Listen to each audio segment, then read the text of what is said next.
When Forager first came out, I was completely captivated by it. I watched every video that I could find, but somehow I never actually played it myself. That was 7 years ago. It took me all that time and a lot of requests from viewers like you to finally give it a shot. The moment I did, I knew I was in trouble. I just kept playing and playing and playing. I wanted to stumble through most of it on my own, and before long I was hunting down the last few achievements, with a little help here and there. So, in my usual style, it's time to take chances, make mistakes, and forage? Since this is my first time playing the game, I haven't unlocked any of the additional game modes, so it's going to be the classic experience. As I spawn into the world, I immediately start checking out what I can do. There are a handful of machines that I can start to craft, but I need materials, so here we go. I start by harvesting the berries because I know that I'm going to need energy to harvest the rest of the island. In order to consume the berries more effectively, I can add them to my toolbar from the inventory menu. I hadn't even finished clearing the island for the first time, and I already knew. Oh yeah, this game is gonna pull me in. I can already feel it. I quickly fill up my experience bar, leveling up to 2 and unlocking my first skill. My tech tree, as I think I'll call it, starts off pretty limited with only a couple of options. By far the most attractive to me is magic, increasing the XP I gain by 25%. Now that I've gathered a couple of resources, I decided to check once again what I could build. The berries that I'm using for food can be used along with wood to craft fish traps. 5 seconds in the world and I'm already scaling up my food production. Outstanding. I build my first furnace and this little guy spawns. What are you? After some poking and prodding with the pickaxe, I've established that this is something I don't understand. It's a later problem. The furnaces obviously allow me to smelt things, but I need a heat source. I can smelt some of the wood I've gathered into coal to fill that need. Once I have some coal, I can smelt bricks, I can smelt ingots, I can cook food. My fish traps will periodically catch things that I can then collect from them. Raw fish is gross, and so if I cook it, I will increase the value of the food itself. As is the case with all of the other items in this game, the more I work a material, the more valuable it becomes. I quickly reach level 3. I am so good at this game already. I have no idea what I'm doing or where I'm going in this tech tree, so I'll pick up alchemy, I guess? As I unlock skills, it reveals the adjacent skills that I do not see yet. My biggest goal with unlocking alchemy here is simply to see more of the tech tree. The first skill that I chose, magic, comes with a second perk. There's a chance for these little fairy things to spawn now, which restore my energy, health, and grant experience. Oh, what are you? Can I do anything with you? Oh. Oh! Oh, okay.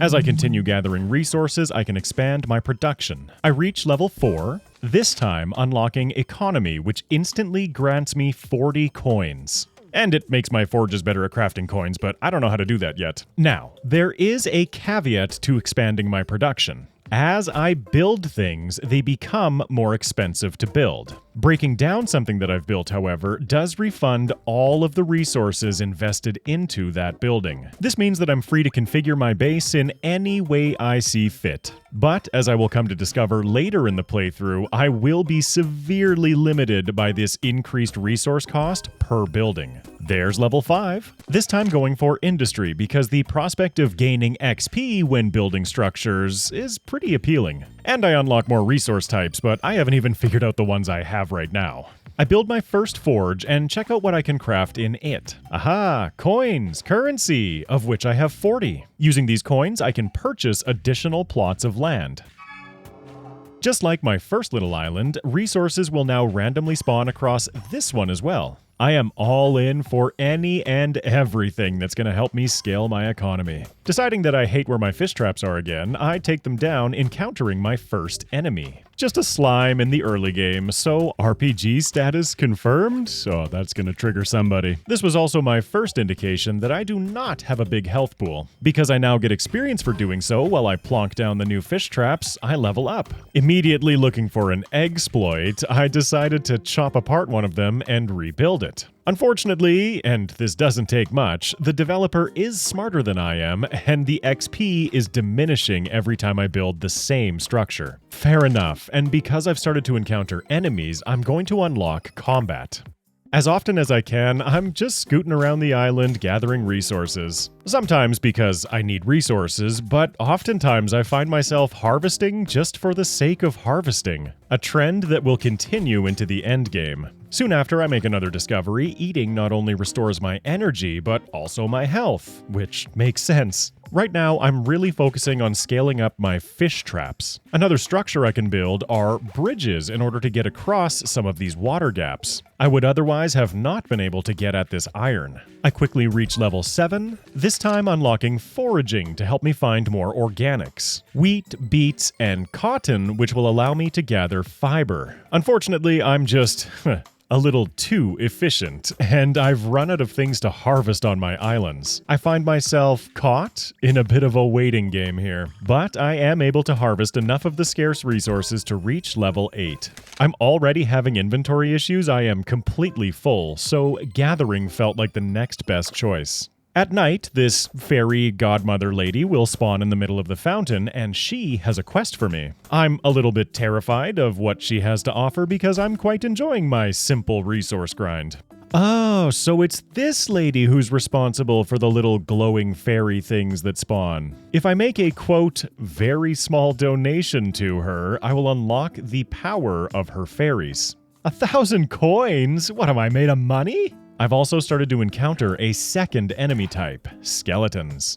I'm feeling quite restricted right now, but I need more coins in order to purchase more land. Maybe level 9 will give me what I need. This time I decided to go with fishing, the increased catching rate of my fish traps being more appealing than the fishing rod itself. This opens access to mining, which I definitely want.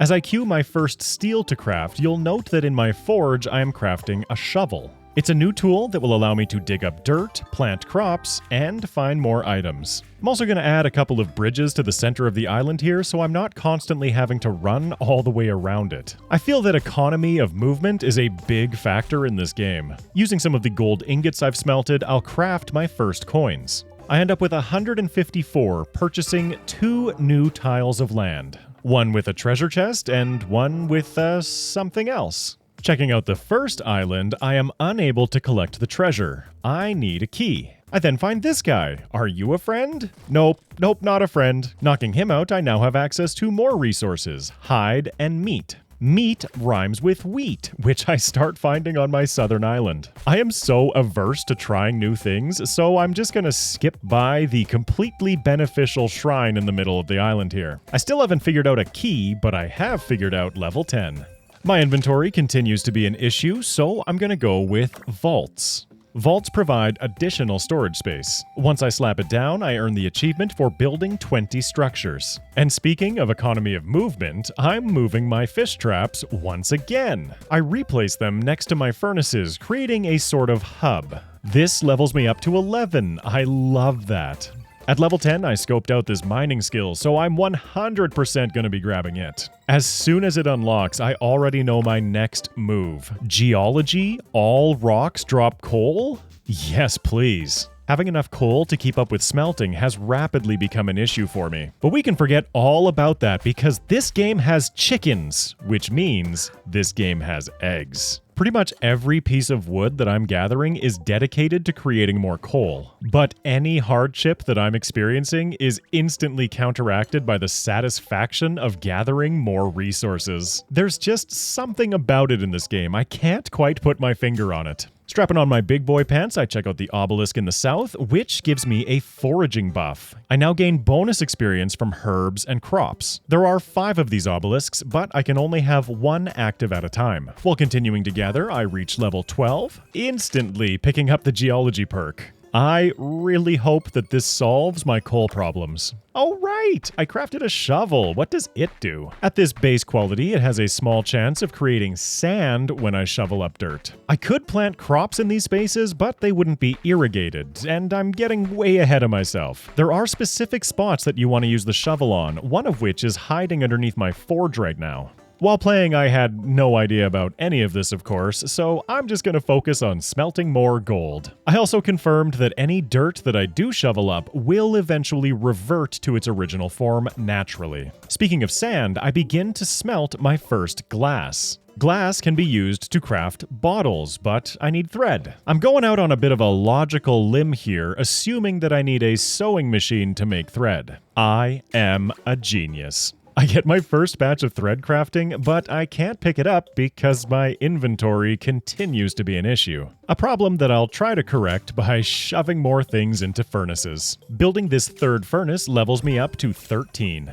Unfortunately, even with the geology skill, I have to continue smelting coal from wood to keep up with demand. With my new glass and thread resources, I can start crafting bottles. I will get to spending that skill point, but it's already the case that I have too many things to do, which includes catching my 50th fish. Right, the vault. I didn't really explain the first one, so here's the second. Vaults are effectively wireless extensions to my inventory. Items that I store in these vaults will then be collected and sent to these vaults automatically. On that same note, these stored items are available to all of my crafting machines. They are immensely powerful when it comes to resource management. After spending some time on my infrastructure, a bunch of resources have accumulated on all of my islands. Oh yeah, before I collect it all, maybe I should use that skill point. I'm going to unlock markets in the hopes that I can trade items for things that I need and sell the things I don't to buy more land. To build one, I need another new resource type, leather. While checking my machines to see if I'm capable of crafting leather yet, I find the small backpack upgrade. More inventory slots? Yep, that's distraction worthy. As I continue gathering resources, I'm starting to notice that enemies are accumulating quite quickly. Remember when I unlocked the sword a couple of levels ago? With the power of hindsight, I think that the pickaxe is more than adequate for the early sections of the game. I am roasting through levels right now. I haven't even built a market yet, but I am gonna get that backpack upgrade. Checking out what I have available, sure, let's try the fishing rod.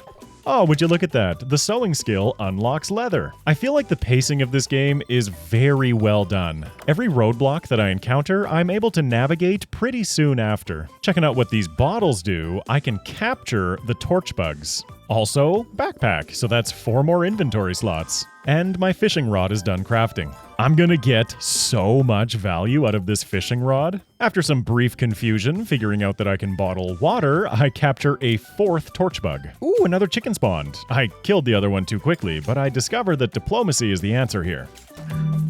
Okay, talk to the chicken before killing the chicken, and I can extract an egg. Capturing my 4th torch bug a second ago will allow me to upgrade my pickaxe for the first time. Ha ha ha ha ha ha ha ha ha.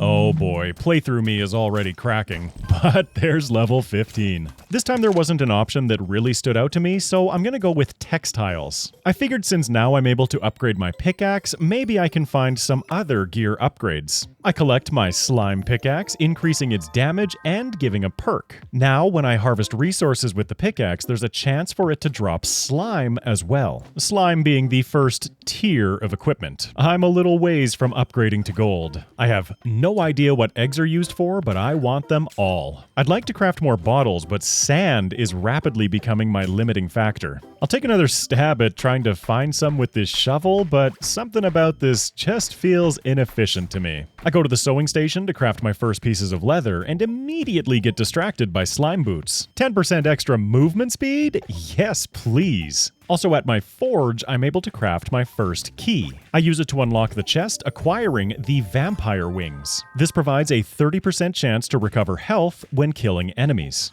My slime boots finish crafting, and instead of queuing up the leather that I need for the market, I instead continue shopping for more accessories. Gosh, and it's just so unlike me to get distracted. I'm a little over an hour into my first play session at this point, earning the Hoarder achievement. It's like this game knows me. I accidentally pinned the golden pickaxe recipe and couldn't remember how I did it, but there's level 16. As I was about to select my skill, I see this star fall from the sky. What are you? From it, I get a star fragment.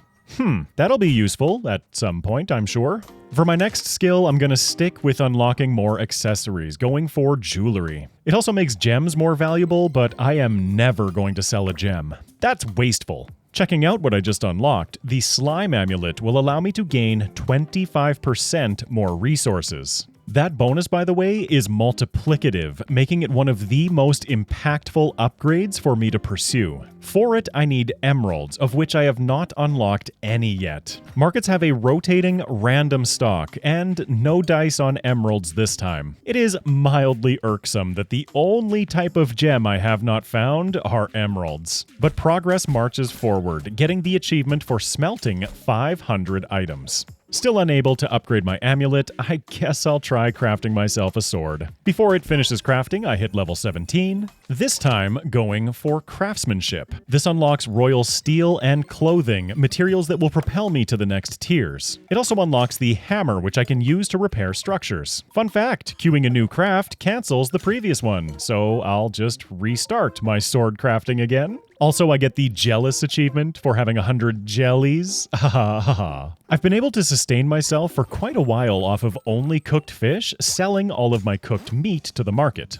I then misclick on the wood, buying 42, but zeroing my coins. Aha! I get it now. My sword finishes crafting, this time for real, and now I'll get the hammer crafting. I'm approaching the end of my first play session, and I have to note a juxtaposition here. I felt like I had accomplished so much already, but looking at my gear screen, it's obvious I've barely scratched the surface. A point that's reinforced by just how much land around me I haven't bought. I obtain my hammer right as my market inventory restocks. Real quick though, I'm just gonna run around repairing all my buildings because I accidentally keep hitting them with my pickaxe. The market restock did not bring any emeralds with it. Obtaining these gems from the market can't be what I'm supposed to do. There must be a better way. With the few items that I did sell, I am able to afford another piece of land, unlocking the achievement for owning 5. Oh yeah, remember that cauldron I unlocked as my second skill? I suppose I'll check out what it can offer me.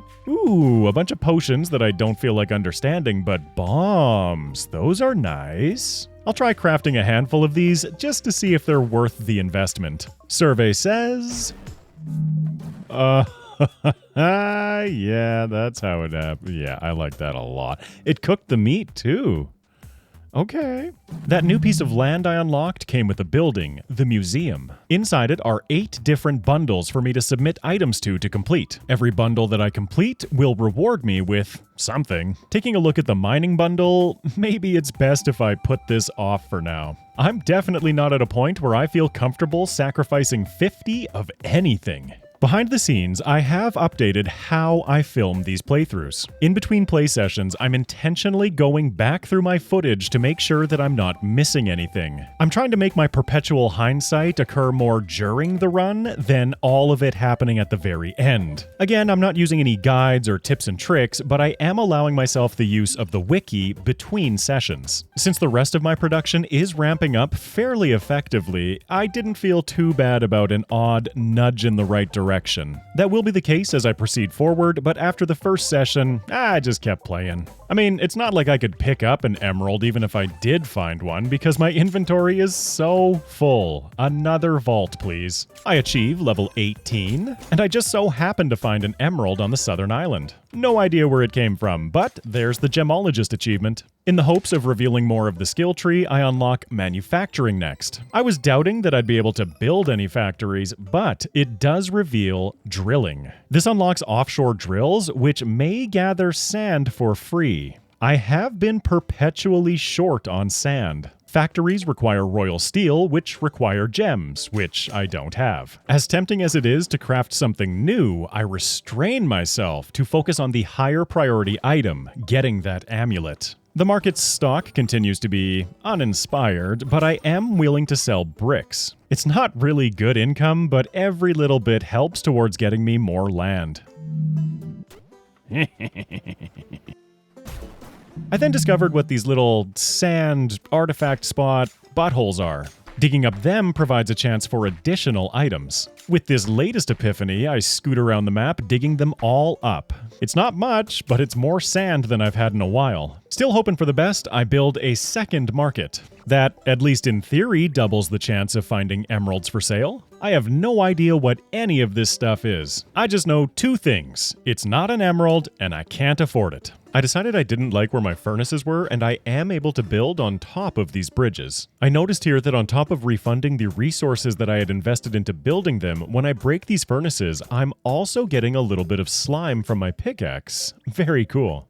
Ooh, yeah, more sand. Yes, please. I stamp down my new furnaces and rearrange my other buildings so that everything is nicely aligned. Since all of my wood is no longer going towards making coal, I feel comfortable building in these bridges between my islands. Speaking of slime, this guy is my 100th enemy defeated, with his friends nearby rewarding me with level 19. I'd already scoped out drilling, hoping for more sand income, but that leads me to something more exciting. Automation? Yes, please. I build a third market, and I will be continuing to monitor what items they have for sale, but I won't show it every time, only when something interesting happens. Breaking a vault will result in all of the items simply falling on the ground. This is the last step of my little renovation that I'm doing. I'm feeling sorted, I'm feeling organized, it's time to grind some resources. And I'm happy to report that my production is continuing to grow. I'm now smelting fish in batches of 50. I have found a couple of emeralds, but I don't quite want to commit to making royal steel, which means that I can't quite build that offshore drill yet.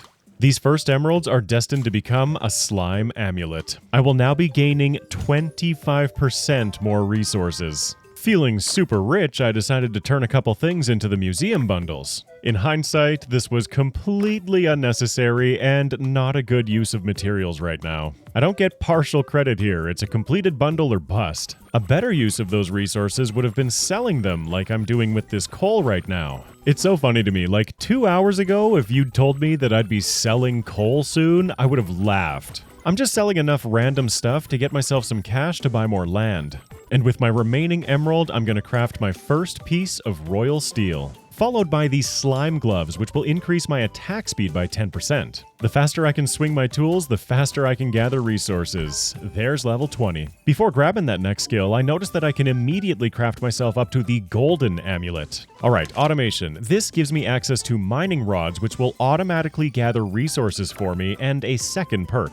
Unfortunately, mining rods require electronics, which I don't know how to make right now. My assumption is that they would be in the factory, which means I need more royal steel. The second perk of automation is that crafted items now collect themselves, so from way over here, I get my slime gloves. Apparently, royal steel takes a while to smelt, but there's my first one. And there's my golden amulet, rewarding me with 50% more resources. A change in my raw resource income that I feel immediately. The 25% I felt, but this is very obviously giving me more resources. I hadn't given fishing a proper chance yet, and I thought, I can catch treasure chests in Stardew, so maybe I can get gems from fishing. That is if I can figure out how the fishing game works in Forager. I sit here for a little bit trying to figure it out, but ultimately my patience gets the better of me, and I give up until much, much later in the playthrough. But I am roasting through upgrades, grabbing my golden boots next. On my constant quest for sand, I dig up this spot, getting the Spelunker achievement. That's my first archaeology item. My golden boots finish crafting, granting me 20% additional move speed. I finally get around to spending that money buying a new plot of land with giant beets on it. You are amazing and we love you. Aw. Well, I love you guys too. I think I might be cursed as far as emeralds go because I find some rubies in the market. I have so many of the other gem types. Where are the emeralds? I have no idea what these beets do, so I'm just going to ignore them for the moment and take all the resources from their island. I reach level 21. As I peruse through the skills looking for anything that might mention gem, I happen upon the gambling skill. This unlocks slot machines, but really what I was going for is more visibility in my skill tree. Little did I know I had happened upon my path to gems. I also happened to find the lighthouse technology. I don't remember much from the content I watched all those years ago, but I remember lighthouses are really good. I then found out that I can hurt the beets. Oh no, that's sad. Can I repair you with my hammer? I'm so sorry, big guy. Just like the dig spots have a rare chance of giving archaeology items, the fish traps have given me a few anchors. They have a 1% drop chance, and at 200 gold a pop, I decided to sell 2 of them. This gives me enough money to buy another new piece of land. This one is home to the Druid. As a steward of nature, the Druid warns me of some jerk running around here exploiting the natural resources with a pickaxe. He needs me to bring him 2 torch bugs so he can keep him safe from harm. Well, nifty thing, I already have those. Here you go, buddy. I'm rewarded with a couple of scrolls and an achievement for helping the Druid. Unfortunately, the exploitation of natural resources is still rampant, and he wants some tree saplings next. Don't know what those are. I'll be back later. Inside his tree house, I find a wardrobe where I can customize my look. As I earn achievements, I will continue to unlock more customization options. I tinker with it for a little bit, and I'm pretty happy with this little guy. Sure, he'll be my adventurer for now. Going all in on unlocking land, I decided to sell those 3 scrolls that I got in order to purchase 1 more plot. This one comes with the first puzzle that I'm finding. I have to push down these columns in a certain order. Again, I'm not looking anything up, so I wouldn't expect this puzzle to be solved anytime soon. I start crafting myself a slime wallet. This increases the value of coins I collect by 25%. I am starting to get serious about my steel production in preparation for making more royal steel. Taking a look at other upgrades, I need nightshade for the water shovel. Don't know how to get that yet. But I can already craft the next amulet. Yep, no thought there. Instantly grab that. And I'm starting to require even more new resources like great skulls. My abundance of fish leads to plenty of profits, enabling more land purchasing. This one has a rainbow and a bunch of colored mushrooms spread around. Whacking one of the mushrooms lights it up. I get it. Red, orange, yellow. It's the sequence of the rainbow. While solving the puzzle, I get the addicted achievement. You have no idea. And on my way to grab the treasure chest after solving the puzzle, I get my skull amulet. I need a key. So while that crafts, I'll gather more resources, now gaining 75% more. As I run around grabbing resources, I dig up my 50th spot for another achievement. You can really see the effects of the amulet here as I pick up 4 anchors from a single fish trap. I'll sell a couple of those right away to buy even more land. This next tile that I buy is the first that's in a different biome. There are 5 in total, and the second I find is the desert, which hosts Anna Banana. Excuse me. Princess Anna Banana. She's sad because there are no flowers in the desert, which I just happen to have plenty of. Watch out, my lady. I'll deal with this foe. Ha ha ha ha ha. You're welcome. For turning in the flowers, I'm rewarded with an achievement for helping the princess and a few potions, Anna's Delight. She has another request for me, telling me that she can make a rare form of clothing that will make animals love me forever. She needs a couple of royal cloth, so that's going to go on the back burner. They also require gems. Another star fell from the heavens. I have no idea how impactful these are. And after many distractions, I finally make it back to the rainbow chest, unlocking it and claiming a lantern. It looks like my light radius at night is now doubled, so that's nice. You'd think that a professional YouTuber would have gone after the lighting first. That would assume that I'm a professional in any regard outside of technically meeting the definition. While tidying up the item, I hit level 22. Having scouted optics and therefore lighthouses next time, that's the obvious choice. Also, further increasing my light radius. Lighthouses increase the resources gained in a radius around them. Like my amulet, this is multiplicative, so grouping lighthouses close together is key. Placing this lone lighthouse down here does increase the resources I'm gathering within its radius, but we haven't seen anything yet. Plus, this is an awful place for my lighthouse. I just wanted to test it out real quick. I instead want to stick them all around my fish traps. This increases my gold income, having more things to sell, as well as my sand income, which I desperately need. So many things happening. Oh my gosh, I love this game. It's time to check out the slot machine. That is, it would be if I wasn't broke right now. After a bit of resource grinding, I find myself close to 400 coins again. I was checking out the upgrade for the golden wallet, but I think I want to hold on to my topaz for the moment. I will, however, grab the golden sword upgrade. Okay, let's check out this slot machine. I press the button in order to stop the rotating prizes. As I lock in this emerald, the other two will begin to rotate more quickly, making it more difficult to land on another emerald. I managed to lock in not only a second, but a third, which earns me another achievement. But more excitingly, I just earned 3 emeralds. It is definitely not a scalable solution, but I can now target gems that I want. It turns out I got a bit of beginner's luck in that first draw because I struggled to get 3 in a row again moving forward. 2 is more than acceptable.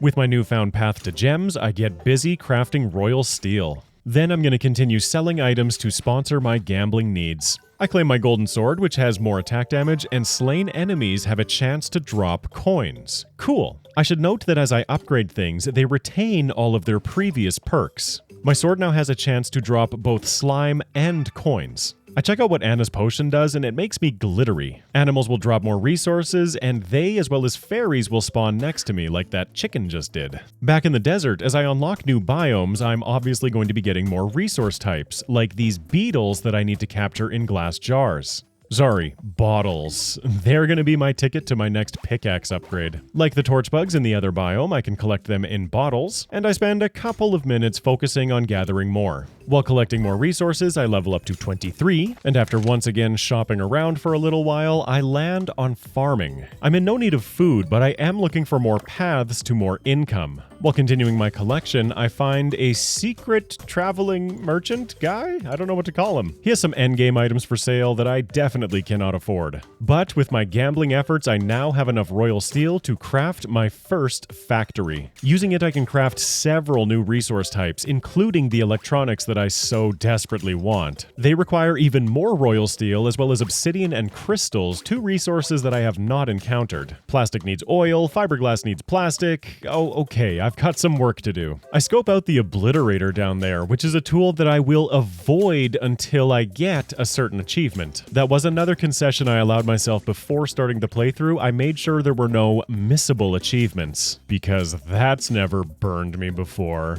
With the lighthouses and fish traps working together, I have a small surplus of sand right now, so I have plenty of glass. I was very tempted by the golden gloves, but instead decided to go for the golden pickaxe instead. I did put all that extra effort into finding these beetles. As I've been focused more on my production, the resources spread around my islands have gotten completely out of hand. Some bombs will help with that. I also now have enough anchors that I feel no guilt selling a whole bunch of them. While doing so, I get the achievement for having 5,000 items in my inventory. The sale of those anchors gave me enough cash to turn into the fairy fountain lady. As a token of her gratitude, she gives me a golden pickaxe? That's not right.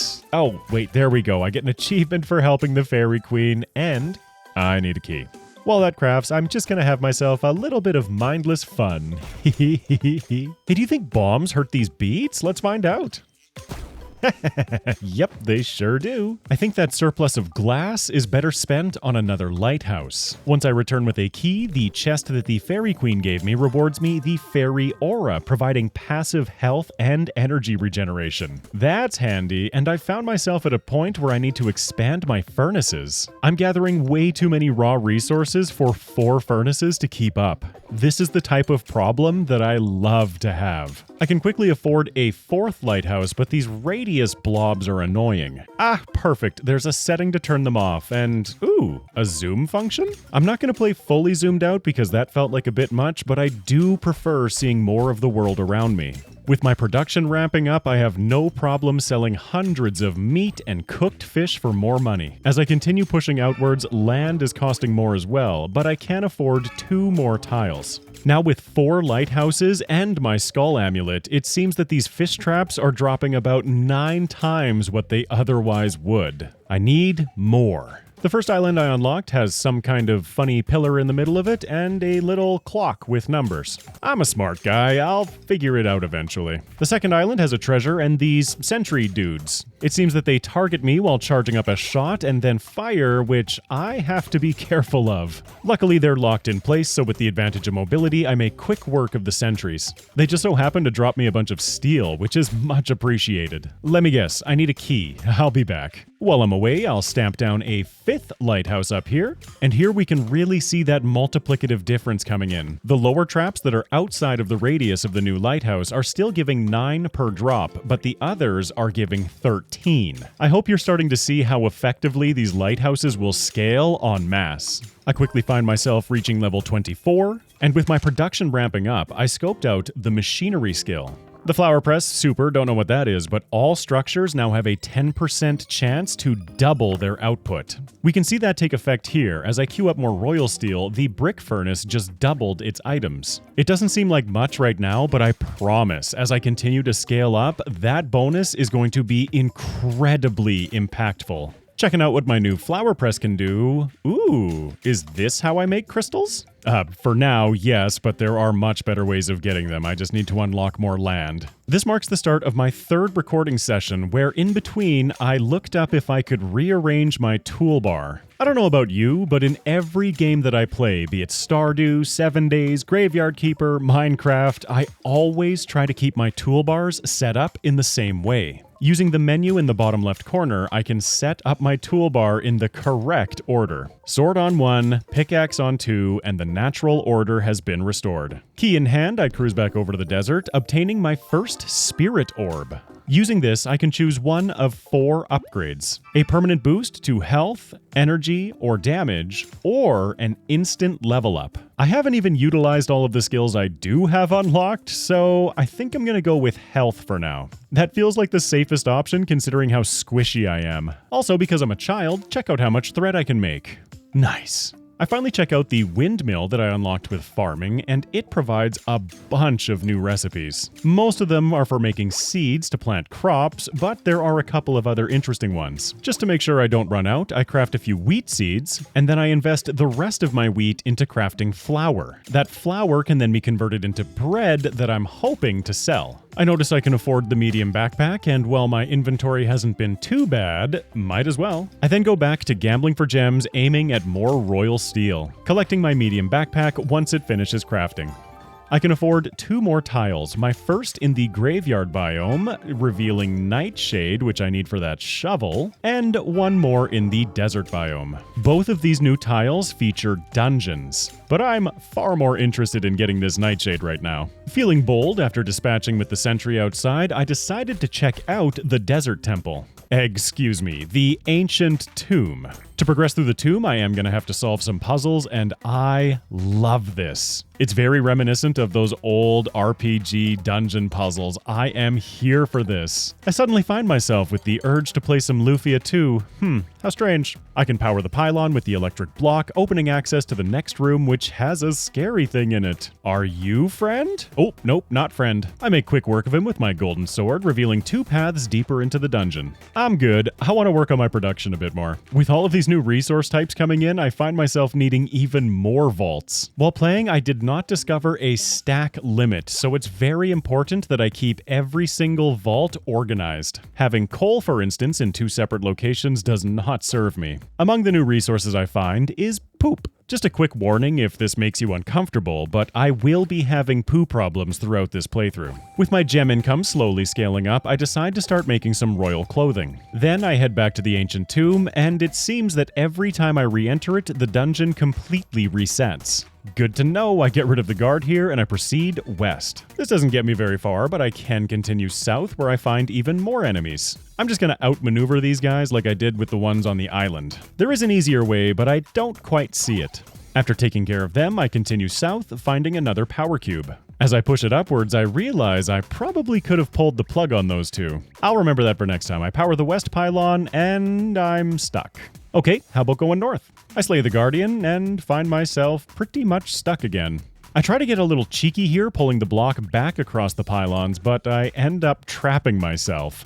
I search through my menus for like an exit dungeon button or something like that, and I don't find anything. So it is with great shame that I must announce my first death of the playthrough. Not knowing that I could simply save and exit, reload the game, and I'd be placed back in front of the dungeon, I sit here spamming out all of my energy until I finally kick the bucket. This also takes me back outside of the dungeon just a little bit more brutally.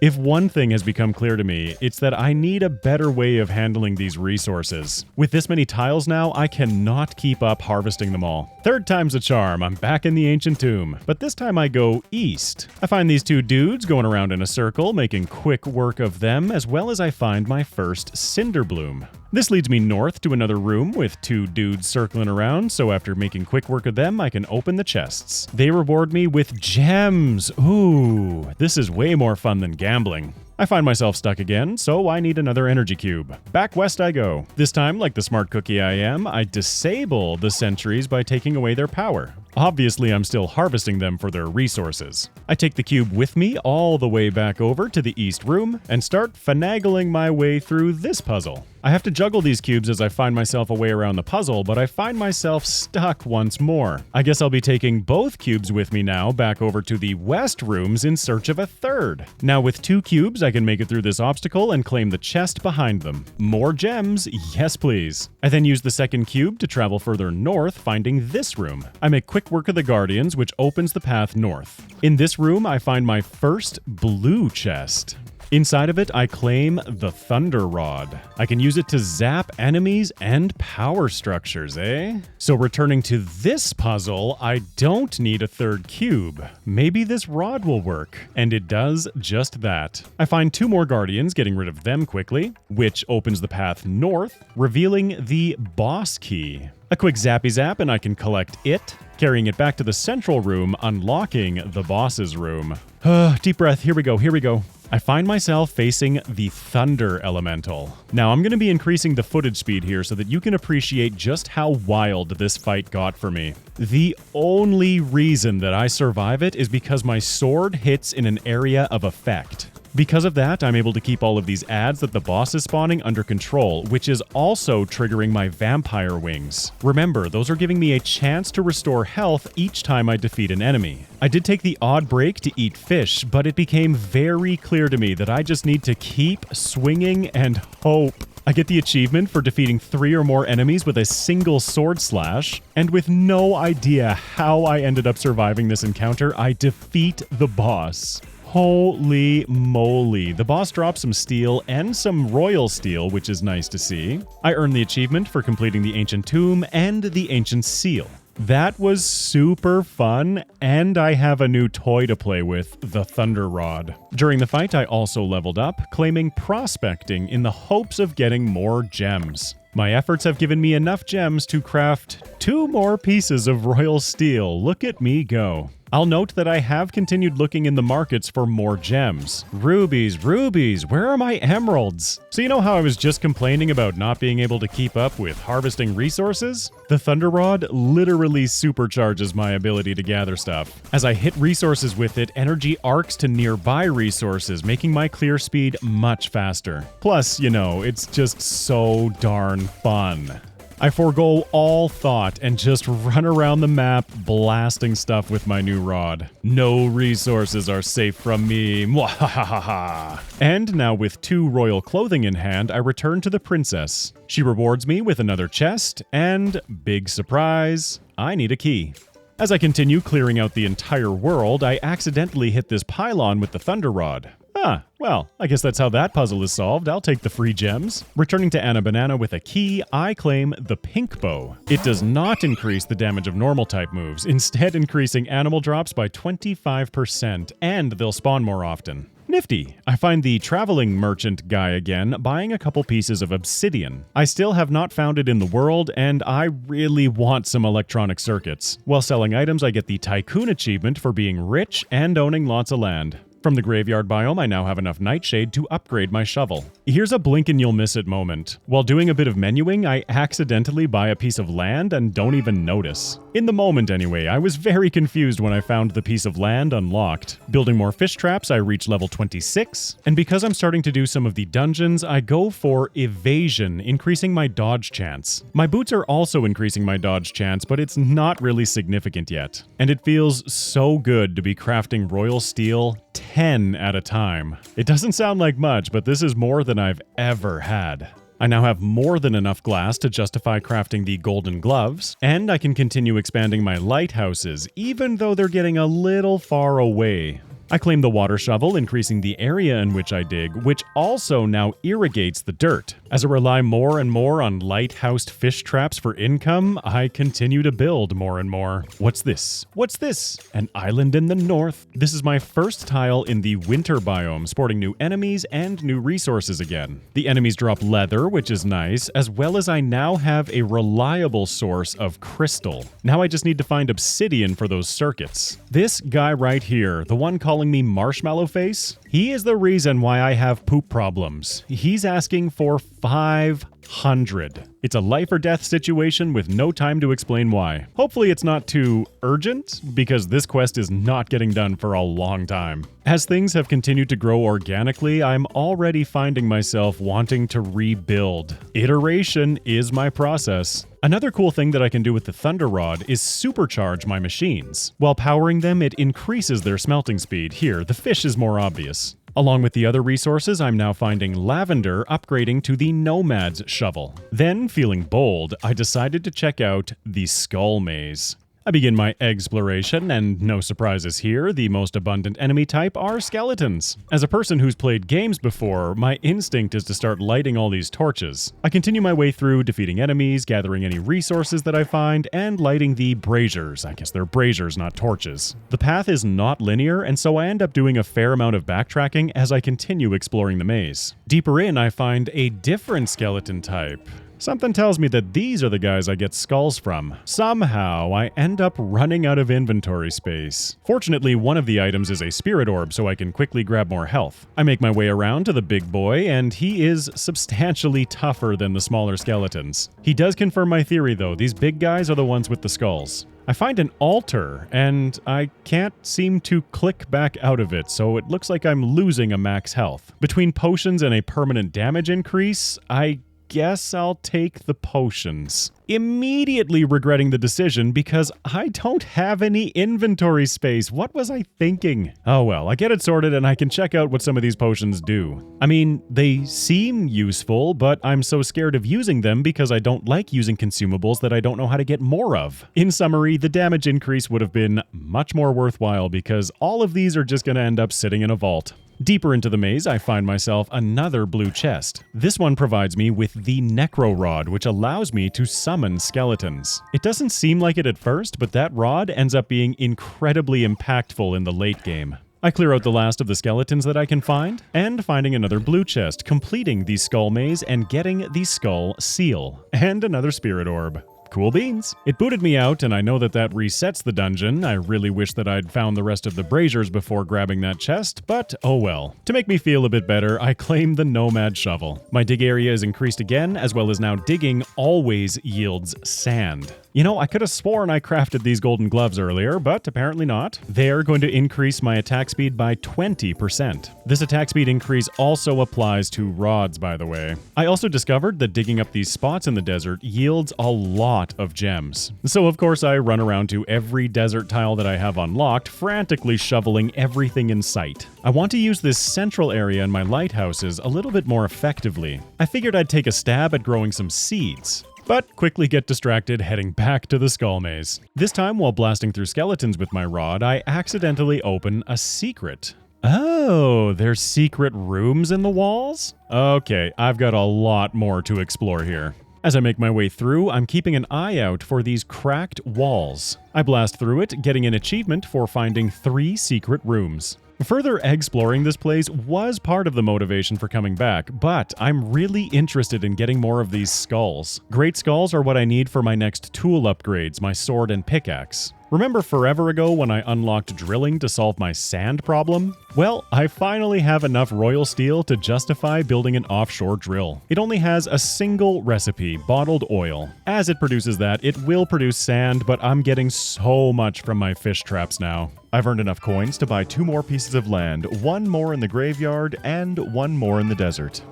While checking the markets, I noticed some of those spirit orbs available for sale, but they're a little bit pricey for me right now. I decided to sell a couple of items, including the bread that I've been making, in order to purchase 1. Little did I know how easily I would come by these things later in the playthrough. Speaking of the endgame, increasing my energy won't do much for me then, but I will do it now just to give myself some additional buffer. With a steady income of these anchors, I have no problem selling them to buy more gems. And of course, more land. This puzzle seems fairly straightforward to me. I just need to light these braziers, I'm assuming, but I don't know how to do that yet. So I'll just go mindlessly gather resources and hit level 27. With those crystals I just gathered and the obsidian I've managed to purchase, I can craft my first electronics. Not really having a clear direction with my skills, I decided to go with architecture. This increases the health of my structures, reduces their cost by 25%, as well as gives my vaults 3 additional storage slots. Checking out the other graveyard tile I just unlocked, it's a tower with riddles. To be honest, I don't really enjoy riddles, so I'll be back later to figure out all of these. Now, using some of the great skulls that I've gathered, I upgrade my pickaxe. In the center of my little lighthouse cluster here, I decided to test out the necro rod. It summons skeletons with a low chance of summoning a great skeleton, which, under the effects of lighthouses, I can farm for increased drops. This technique is going to be key in the late game. I collect my new pickaxe, nothing special here, just some bonus damage to bosses. I'll also upgrade my sword, and while that's happening, I'll continue farming skeletons, hoping for more skulls. While queuing like 500 fish to start cooking, I'm limited by coal again, my sword finishes crafting. But honestly, neither the pickaxe nor the sword compare with how fun this lightning rod is to use. It felt like my next major upgrade would likely be the crystal amulet, but I need a frozen relic. I can only assume that comes from somewhere in the winter biome. With my reliable source of skulls, though, I am able to upgrade my boots next. The skeletons do drop coins, so I guess I'll grab the wallet too. The skull boots now provide a 30% increase to my movement speed and a 15% chance to dodge. I sell another 40 anchors, collecting my golden wallet right after. Yay, more valuable coins. And before I forget, I did notice that I can upgrade to the crystal sword. With my anchor money, I can continue buying more land, aiming at more winter biome tiles. And I guess 3 more desert tiles, simply because I can afford them. Of the desert tiles, this one has a secret where flowers don't live. Well, that seems reasonably straightforward. I see 3 corners here with dig spots and 1 without. Obviously, I'm going to dig them all up. Thank you for the additional emeralds. And upon digging the unflowered corner, I get the chest. This rewards me with the skull mask, so basic skeletons will no longer attack me. That's nifty for necro rod farming. The next island to the east has another one of these tower puzzles, and after looking at it for all of 30 seconds, I decided I had no idea what was happening and left. Initially, I thought that these clock hints had something to do with it, but I will come to discover that that's for a different puzzle. I do know that I'll have to unlock more tiles to see the full solution. Alright, the third of these puzzle tower things is up in the winter biome. This one seemed obvious to me, except for one key problem. I don't speak binary, so I'll be back for this one as well. My crystal sword finishes upgrading. It now has a chance to freeze enemies that I hit. This drill is in my way because I want to continue purchasing land. Again, aiming for more winter biome, I'm expanding to the northwest, getting 1 winter and 1 graveyard tile. This new winter tile has a gigantic crystal on it, and it's important to talk to the NPC first. If I'm not mistaken, you can miss something by not speaking with him before breaking the giant rock. The new graveyard tile also has a pretty easy puzzle to solve. I think I just need to put the corresponding gems on these pillars. I finished breaking the large crystal, earning the achievement for doing so. The NPC says, well, that was fun. I agree. Moving on, my royal steel production is continuing to increase as I find better ways of finding more gems. Kicking off my 4th play session, I revisited the ancient tomb. I remember getting royal steel as a boss drop from this place, and I was hoping I could farm it. While running back through here, I did notice a secret that I had missed before. That rewards me with a few more gems. Yes, please. I make my way through the tomb, grabbing the key, and attempting to use my lightning rod against the boss, although right now it's feeling a little lackluster. I switch to my upgraded sword, and this one makes short work of all of the adds. This battle is nowhere near as chaotic. I level up to 28, earn the acrobat achievement for dodging 10 attacks, and make swift work of this boss. It looks like he dropped 2, maybe 3 royal steel here, so maybe this isn't the best way to obtain more. I spent a very long time searching through every single skill that I have available to me right now. Ultimately, I decided to go with management, continuing to upgrade my vaults. They'll now provide me with about as much utility as I can ask for. Between sessions, I also checked out my achievements, noticing that there is one for killing all of these beats. A little piece of my soul is dying as they scream at me, "Please stop, I still love you. How could you do this? You must have your reasons. You were my best friend. Off my heart." I obtained the monster achievement. Yep, feels accurate. I then return, gems in hand, to the pillar puzzle up in the graveyard biome. My assumption was accurate, and I earned myself another chest. But I need a key. So much for planning ahead. While crafting that, I note that I can upgrade my pickaxe, so I'll also do that. Key in hand, I return to the chest, obtaining the nerdy glasses, which increase my experience gained by 20%. Well, that's nifty, but not nearly as nifty as the new pickaxe that I have, which gives a small chance for resources and plants to drop gems. Boo-yah, and while checking out the recipe for landfill, it requires poop. That NPC quest requires 500, and I've only collected 33. As is tradition, after obtaining a few more upgrades, I decided it's time to renovate. I want to set up a new storage area just a few tiles down from the old one. While moving items around, I now have the ability to lock these vault slots. I have noted that some items have ended up in multiple vaults, and this lock feature will help to mitigate that problem. After taking a minute to organize and lock in my new storage, I then busy myself stamping down my new production area. This lighthouse area has been incredibly effective for me, but it's feeling a little bit scattered. I tear it all apart, including a bunch of these bridges that I built before.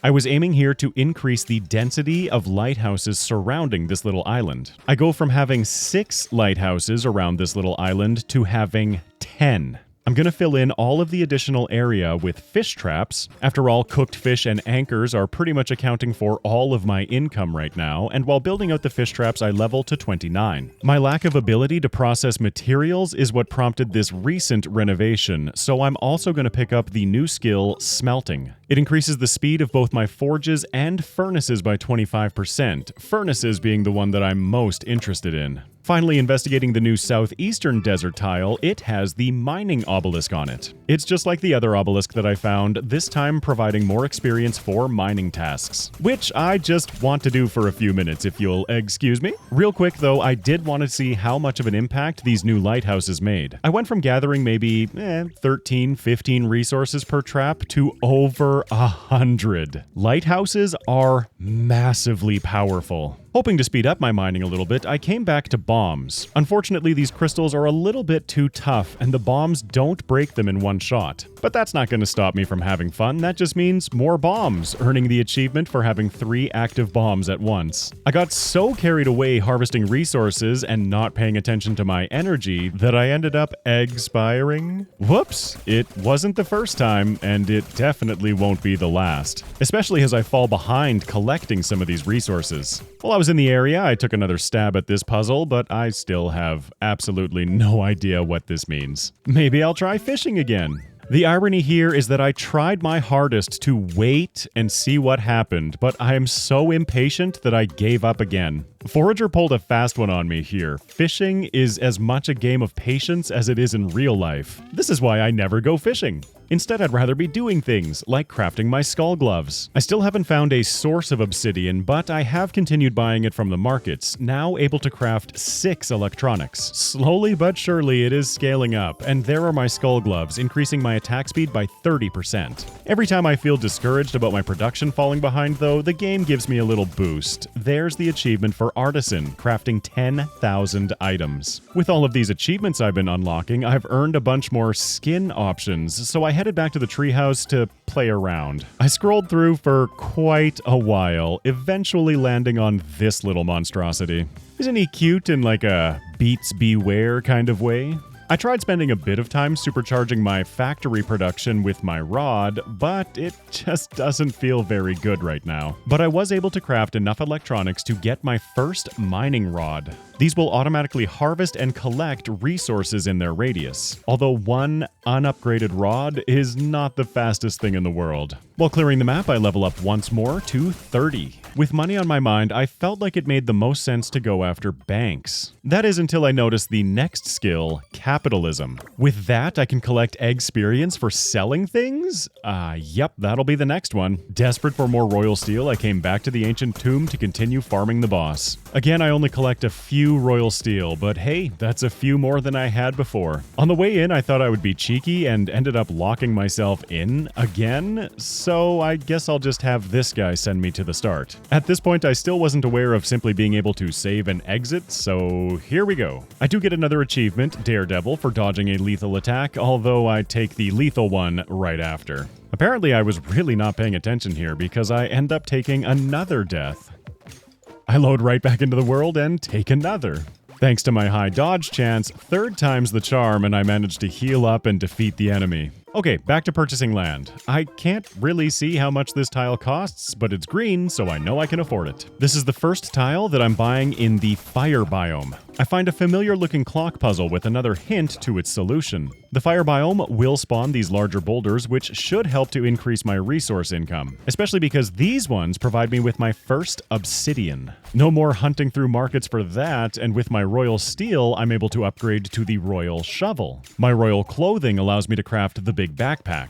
I receive both items shortly after, the shovel increasing the area once again, and digging always yields ores. The backpack simply another 4 inventory slots. Funny enough, it's once again coal that is my limiting factor. I am collecting so much sand and fish, I just can't keep up with the smelting demands. I then slap down my first 6 banks. They're gonna start working towards probably the most tedious achievement in this entire playthrough. That's definitely a later problem, because I need more production. As I slowly accumulate more electronics, I continue slapping down more mining rods around the map. The slow and steady resource income is nice, but mostly I'm looking to just keep these islands clear. The fire biome also has new bugs to bottle and new enemies which grant demon horns. But for now, all I want is more obsidian and coal. I take a quick lap of the pylons here, pushing each of them down, and this is when it clicked. But knowing the solution to a puzzle isn't the same as solving it, and I instead build a new windmill.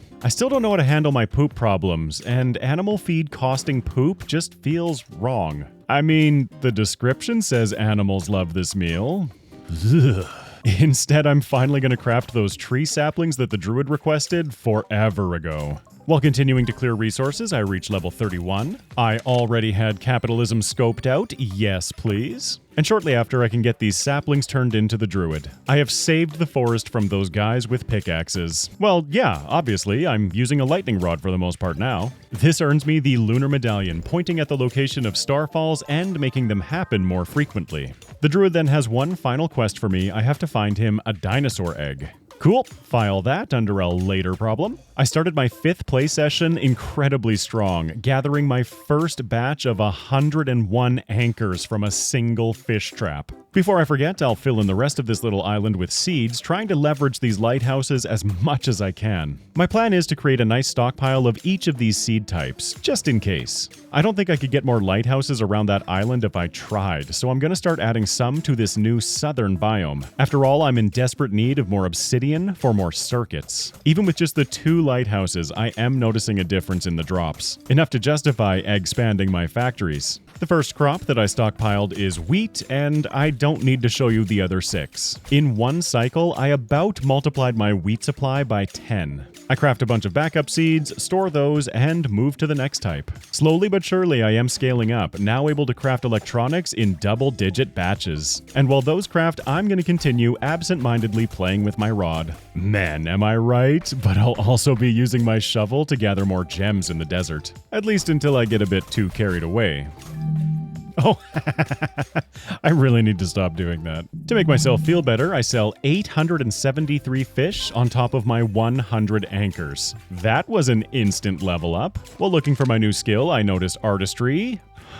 Probably should have waited to make that sale until I had this. Oh well, I'll grab it now, increasing the coins I get for selling crafted items. The banks are just gonna sit there, automatically producing coins forever. I need to make 1,000,000 coins using banks, and I had no idea how long that would take. But there's level 33. Continuing to focus on my production, I'm gonna go with physics, unlocking the power plant. And with barely enough electronics, I'll build my first mining rod down here in the fire biome. The power plants that I just unlocked increase the productivity of buildings around them. Not fully understanding the mechanics yet, I only build one for now. Nearby machines can benefit from up to 4 power plants at the same time. Much to my surprise, this one mining rod is doing pretty good down here. I just have to come and clean up enemies once in a while. I bought some landfill from the market and decided to fill in this area?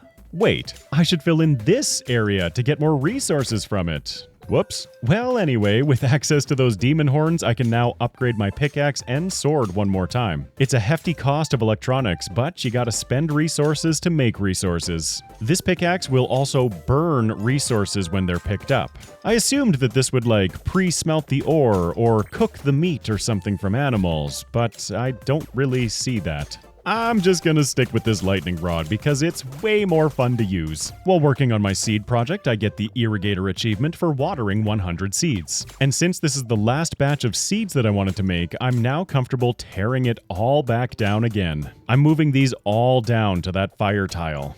I completely surrounded, getting even more lighthouses jammed in than I had at the other island. I mean, it's just one more, but hey, more is more. While my gem income has improved significantly, there's still my limiting factor, and I was hoping with my pickaxe having a chance to drop them that the lighthouses would impact that. Alas, it does not seem like that's how it works. So instead, with this dirt-eating grin on my face, I'm gonna run around the desert shoveling up everything. I always keep bottles on me to capture these critters. I have to collect these manually, and there's my first 100. This is when I also noticed that I can capture these golden fairies. For even more electronics, I upgrade my sword, also giving it the ability to burn enemies. This one will cook the meat. But I'll figure that out later. I'm too busy having fun and reaching level 34. My biggest goal right now is to continue purchasing more land, so colonization, making that 30% cheaper, seems like the next best choice. A skill that I leverage right away, buying 9 additional plots of land. That should keep me busy for a little while. I'll start up in the winter biome with that amulet upgrade still on my mind. This guy challenges me and my brothers to a fight. Obviously, that should be my brothers and I. He needs 10 bones as my confirmation of his challenge. I have 1,500, so here we go. To say the least, I absolutely dominate these two brothers, and I get the achievement for Duelist. I defeated the wizard challenge, and I earn myself the top hat. Coins are now worth 50% more. On the east side of the new islands, I find another new obelisk, this one being incredibly valuable. It gives experience for every item I craft. This seemed so valuable at the time, and it is, but it's also going to become incredibly annoying. You'll see what I mean later. Then back on the northeast portion of my new purchases, I can enter the Crystal Cave. It features these laser thingies that I have to direct at ice in order to melt it. In only the second room, I start to realize that there might be something I don't understand here. I continue progressing using this minecart to go to a new area, which ultimately leads me to where the boss key is situated. And I have no idea how this works. So I'll keep exploring. I set the laser to the east path, but then completely forget about it, going north instead. There are 3 chests in this room that I have to melt the ice off of. I was hoping that my burning pickaxe would help with this, but it doesn't. I chalk it up to I don't understand, and I'll come back with more equipment later. Instead, I'll continue pushing through the dungeon, melting away walls as I'm able to. This does net me a couple of additional resources as I progress through. I find the boss room that I can't access right now, and I continue along the path, solving as many of these laser beam puzzles as I possibly can. There's some pretty cool mechanics here, and I won't complain about it, aside from my own egg-headedness. Opening up that door leads me to another blue chest, claiming the ice rod. I can use it to freeze things, seems obvious, like these braziers. Unfortunately, I don't know how that helps me unfreeze this thing. My fiery pickaxe, my fiery sword, none of it works, so maybe I need the fire rod? Like I said, I'll be back when I have more equipment. Even though my gem idea didn't work down here, I am getting hundreds of resources per node. In fact, it's gotten to the point where I need even more storage. Being hit with a little bit of inspiration, I decided to try another new lighthouse zone. They don't impact my pickaxe's chance to drop gems, but what about these digging spots? While the 3 lighthouses are not giving a substantial bonus, they do give enough of a bonus for me to confirm my theory. I'll move my lighthouses up here once I'm happy with my obsidian levels. In the meantime, I'll continue checking out these new islands. This old man tells me it's dangerous to go alone. I don't know why, but like every single text box has one letter missing. Take this, he says, and gives me a piece of poop. What the heck, man? And then he has the gall to ask me for a golden egg? I haven't even found one yet. Because of this behavior, I'm gonna give this guy the crown of my least favorite NPC. He's manipulative, he's selfish. Come on, man. Do better. More electronics means more mining rods as I prepare myself to harvest this area more effectively. Being so focused on the other islands, these have all filled up. Ooh, what's over here? Oh, spiky traps of death. I tried to figure out my way through these, but it's just not happening yet. I should note that at this point in the playthrough, I had still not discovered the roll button. So, like so many other things, this is going to be a later problem. The island above that one is much more straightforward, and while clearing it, I get the achievement for destroying 100 gravestones. I defeated the enemies here, opening the chests for another achievement, Champion. The island north of that one has another puzzle that I find easy to solve. I spent plenty of time in music lessons as a kid. I know what this looks like. I bang the bells in the order that the sign tells me to, unfortunately having to reset the sign real quick, and there we go. This one provides me with a spirit orb, nothing fancy. I have 3 orbs, so I'll grab one of each, health, damage, and energy. Continuing my trek northward, this new island has some skull bone piles. Harvesting it and defeating the enemy that comes out provides me with more chests. But before harvesting the second bone pile, I had an idea. First, there's level 35. I did some shopping around, being pretty enticed by the engineering skill. However, I'm gonna go with logistics. This skill doubles the radius of lighthouses, mining rods, power plants, and ballistae, which I don't have unlocked. This mining rod now has a much larger radius. Okay, so my idea with that bone pile was to attempt to get more resources out of it. I'll tear down these lighthouses and build them back up around that bone pile. Survey says, well, it helped with the monster drops, but once I open the chest itself, it's a single spirit orb. No worries, it was worth trying. I was still unclear about how to get that frozen rune, so I'll try some lighthouses up here. I'll add a mining rod to support the lighthouses, and I guess just hope that I end up getting one of these runes? I'm also going to throw a mining rod right here in the middle of my production because I'm sick of my path getting blocked by resources. I'm harvesting both crystal and lavender from the winter biome, so I'll upgrade my boots. Crystal boots now provide me with 40% increased movement and 20% dodge. More electronics, please. Which I'll probably end up calling circuits at some point if I haven't already. My Factorio brain can't help it. I've continued gathering money, purchasing even more land, 2 more graveyard tiles in the bottom left.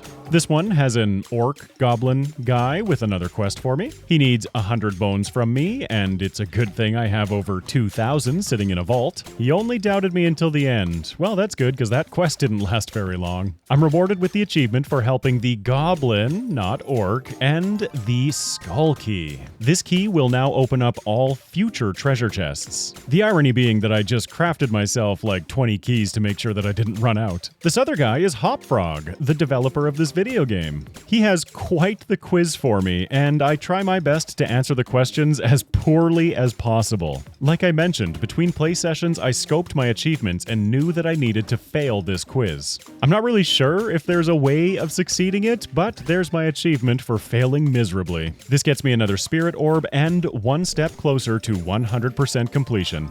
This marks the start of my 6th play session where my quest for the frozen relic, not rune, I'm pretty sure I've said that a few times at this point, continues. And we are not going to talk about my ongoing poo problem. Between sessions, I did allow myself to look up how to get a frozen relic, and it comes from digging spots in the frozen biome. The basic breakdown, which I have noticed naturally while playing, is that each biome has its own resources on top of more common resources like wood and ores that appear in all of them.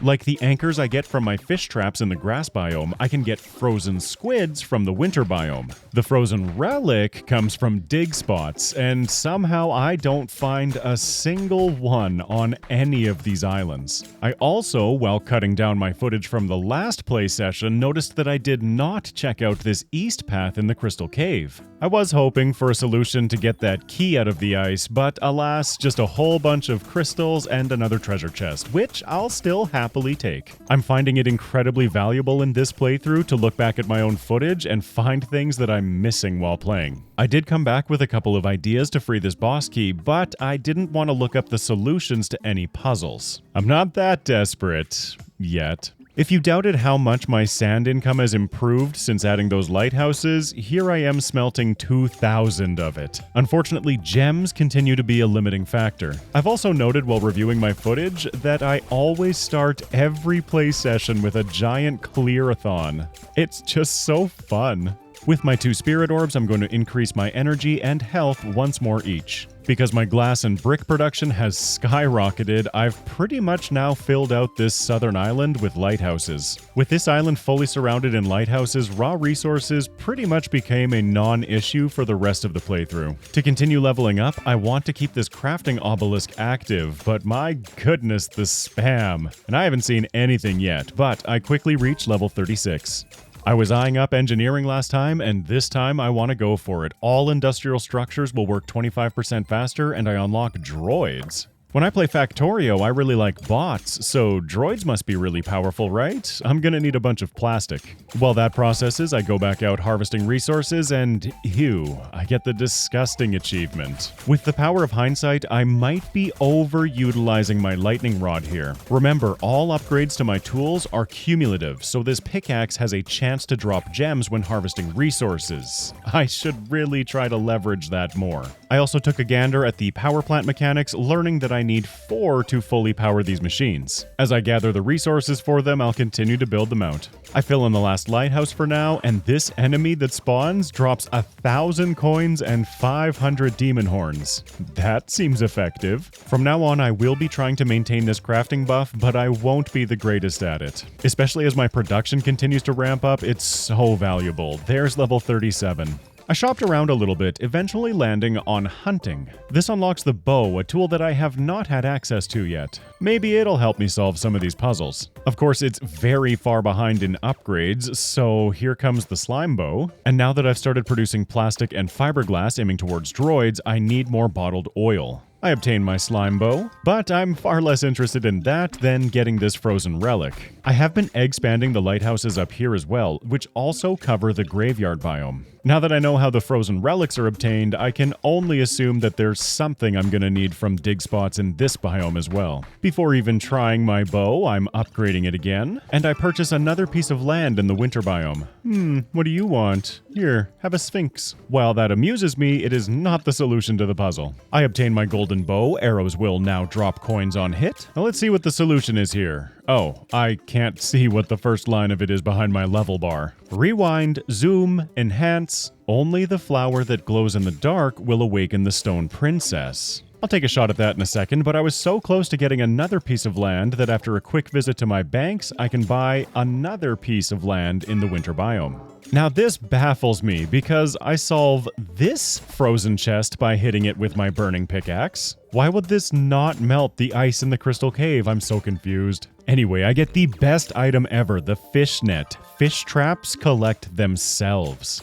Okay, I have a comfortable supply of anchors and I want to get these fish traps next to my lighthouses again pronto. I leveled to 38, and realizing for the first time that I can zoom this out, I notice that I think I'm over halfway there. Hunting leads to ballistics, which unlocks ballistas and gives my bow the ability to shoot 3 arrows at once. That opens up looting for more loot from bosses and enemies. I like that. Testing my gem theory one last time, I did remove the mining rod down here to let resources accumulate. Unfortunately, this does confirm it. The chance gems from my pickaxe are not affected by lighthouses. But these now fully automatic fish traps sure will be, and while building them out, I get the constructor achievement for building 200 structures. As I continue gathering more resources, I have exciting news. My first droid is crafting, and I receive my skull bow. I still haven't actually used my bow yet, but give it time. While clearing up a few skeletons in the graveyard, I get the robotic achievement for activating my first droid. Droids will automatically target and destroy resources and enemies around me, as well as picking up items. While continuing my harvesting escapades, I just so happened to break some of these spiky traps of death. Pro tip, I didn't need to solve the puzzle this way. My as of yet unused spacebar would have allowed me to roll over those spikes. Oh well, it worked. 4 more spirit orbs for me. I continue my gathering, leveling up to 39. And as tantalizing as that looting skill seemed, I wanted to go deeper into the magic tree. Maybe there's something critical over here that I'm missing. I landed on Spellbind, which will help by extending the duration of that crafting obelisk, but I was much more interested in seeing what new skills I could get. I just wanted to take a quick moment to appreciate these fish traps harvesting themselves. My spirit orbs I invest once again into energy and health. Eventually these 2 stats will cap out, but my damage will never cap out. I was very tempted to use some of my plastic to craft the huge backpack, but I think holding on makes more sense. I would much rather have my plastic right now going towards fiberglass for more droids. Shortly after I find these lava eels that I obtained from my fish traps. 511 of them. Overtaken with curiosity and just the need to have a bit of fun, I decided to sell a whole bunch of stuff, including the lava eels, which I hope I don't live to regret. You can see how long I sat here contemplating, should I, shouldn't I? Whoops. Oh, wow. Okay. That was an easy level up, and I'm going to go for transmutation next. This unlocks void steel and allows cauldrons to morph steel into gems. Oh gosh, right, that was 2 level ups. Since I'm both starting to rely more on mining rods and accumulating more droids, I think lasers doubling the damage of both makes sense. Just like structures, droids will become incrementally more expensive to craft as I get more. It's something to bear in mind moving forward, but I want to check out what I can do with this cauldron now. Transmutation, okay, that's honestly not as bad as I was expecting. While this might not be a long-term solution, I think it's definitely going to bridge the gap for now, especially with that chance to receive double items. Starting my 7th session, I tried a night bloom inside of here. A flower that glows at night. I mean, night bloom? Maybe. So anyway, about that bow. The bow is actually going to become incredibly useful for me as I progress. The sharpshooter achievement was pretty much a gimme. Remembering that I have ballistas unlocked, I can start stamping them down strategically around the map. Like the mining rods deal with resources, ballistas deal with enemies. Another function of droids is that I can assign them to buildings to make them craft faster. That's nifty. As is tradition, at the start of a new play session, I go crazy, shooting well over 100 arrows while harvesting resources. And I noted that I had obtained these potions forever ago and have never played with them. Oh, there's level 42. This skill point is going to go towards reagency. If I just so happen to like some of these potion effects, I can craft more at a reduced cost. This also opens a pivotal technology: faith for shrines. Checking out my potions, the Greedy Mixture provides the Greedy buff. More coins, and they're worth more. Mandragora, or Mandrake, gives me the Venomous buff. Now I shoot poison everywhere. Thunderstrike seems pretty self-explanatory. It provides Thunderbound, so now I shoot lightning around me. Liquid Luck provides the Lucky buff, increasing my chance of finding rare items and doubling all resource drops. Healing Potion I don't need to use because duh. The Dragon Filter gives me the Dragon Heart buff. I shoot fireballs randomly, but a 50% increased dodge chance is huge. Anna's Delight we covered earlier. The Blood Fury Cocktail gives me the Enraged buff. Attacks deal double damage and things now explode. Leaving the Wisdom Draft, which gives me the Wise buff, doubling my XP gain. With all of these buffs active, it's time to have some fun. And I have all of the fun. Much to my surprise, I end up with over 150 of every single gem type by the end. As well as finding a golden egg. I mean, sure, I'll give it to this guy. It's surprisingly underwhelming. You're surprisingly underwhelming. Apparently the only purpose for an egg is to eat it? I am I am shocked. I am offended. And the worst part is that after turning it in, I get the Old People Helper achievement, and he only gives me a spirit orb. Rude. I hope it comes through just how fun it is to harvest with all of these buffs active. And this isn't the most fun I'll be having in this game. At this point, I've started committing making my royal clothing and steel recipes infinite. With my recent influx of gems, my bottleneck is actually becoming my production speed once again. I level up to 43, gaining the Faith skill, unlocking shrines. I use the Old Man Spirit Orb, increasing my health to 10 for the Tough achievement, and head south to play with my new toys. A shrine will provide me one of 2 random buffs. The shrine will now sit idle and cool down until the next buff is available. And in my boundless curiosity, I wondered if I could eliminate that by simply destroying the machine. Now, destroying the shrine does refund the resources, but shrines are a little different. Like I mentioned earlier, structures cost more to build as you build more of them. Tearing those buildings back down then reduces that cost, so the first furnace always costs the same amount, the second the same increased amount. Shrines don't do that. Their cost increases permanently every time I build a new one. So I can take advantage of this, I just can't be too liberal about it. What I'm looking for is the Excavator boon. This spawns dig spots all around the radius of the shrine, and these dig spots are benefited by my lighthouses. Remember, like 5 seconds ago when I was excited about having more than 150 of each? Now I have tens of thousands. I'll never need to worry about gems being the bottleneck again. A second benefit to digging up all of those spots is that I found 4,500 dino eggs. So here, Druid, you can have one. He's gonna raise the dinosaur and name him Tony. I like it. I'm rewarded with coins and a couple of gems, which it feels good to say that I really don't need anymore. My most recent skill point is going to go into supply. Markets will now sell more items and restock time is reduced by 50%. I was rewarded with a few more of these druid scrolls, and this time I'm giving them a closer look. I'll check them out in my lighthouse area down here. The miner scroll fills the tile with resources. I just want to point out on the right-hand side there that I have over 50,000 coal and stone, over 20,000 gold ore. Now that I've really started to figure out some of these mechanics, I do not want for raw resources at all. So that was fun. How about the druid scroll? It has the same effect, only this time it grows natural resources instead of stone and ore. Cool beans, the demon scroll just makes a bunch of fireballs. That's pretty fun. And the sage scroll gives me a large boost to experience. The final scroll that I have with me right now, the star scroll, summons one of those star falls. And amongst the lighthouses, I get over 1,000 star fragments. I no longer feel bad about having sold those earlier in the playthrough, but I feel like this island has served its purpose and I want to continue unlocking more land. Strictly speaking, I don't need to be breaking all of these down. I could just buy the land and it would refund me the cost of the buildings that it overrides. But look at my little guy down there. He's smiling away, not a care in the world. Now understanding how the shrines work, I build up all of my lighthouses in this corner. I can leverage these for both the winter biome and the graveyard biome drops. I'm leveling up so fast now, and I'm gonna grab the summoning skill this time. This unlocks the sigil maker and makes shrines recharge twice as fast. Not that the recharge time really impacts me. I find another excavator shrine and get to work.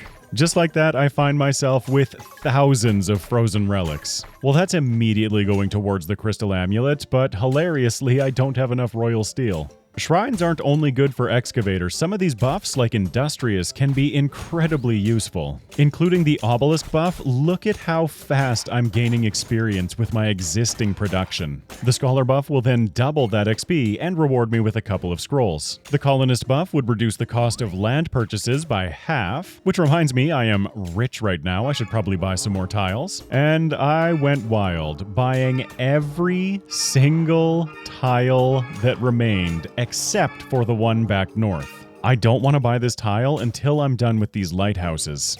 Thanks to the magic of editing, I quickly find the excavator perk for the graveyard biome. The rare resource from these spots is the Kapala. Cool, time to check out all this new land. This guy has a pretty cool looking tower and is offering me his super special magic scepter if I help him. One sec, buddy. I want to see what else is going on over here. But while doing so, I get my crystal amulet. 100% increased resource gain. I love it. Continuing down south, I talked to this guy, getting the extrovert achievement and my crystal gloves. Well, all that makes me happy, but apparently this guy doesn't like me, and he's not sorry about it. Whatever, buddy. What's your shrine got? Ooh, excavator. But actually, the hoarder is much more appealing. Double resource drops, and they're collected instantly. This guy in the southwest is an engineer. You can tell that he's smart and pretentious because he told you his job, even though I never asked. Anyway, since he's clearly better than me, he wants me to fetch a couple of materials for his factory.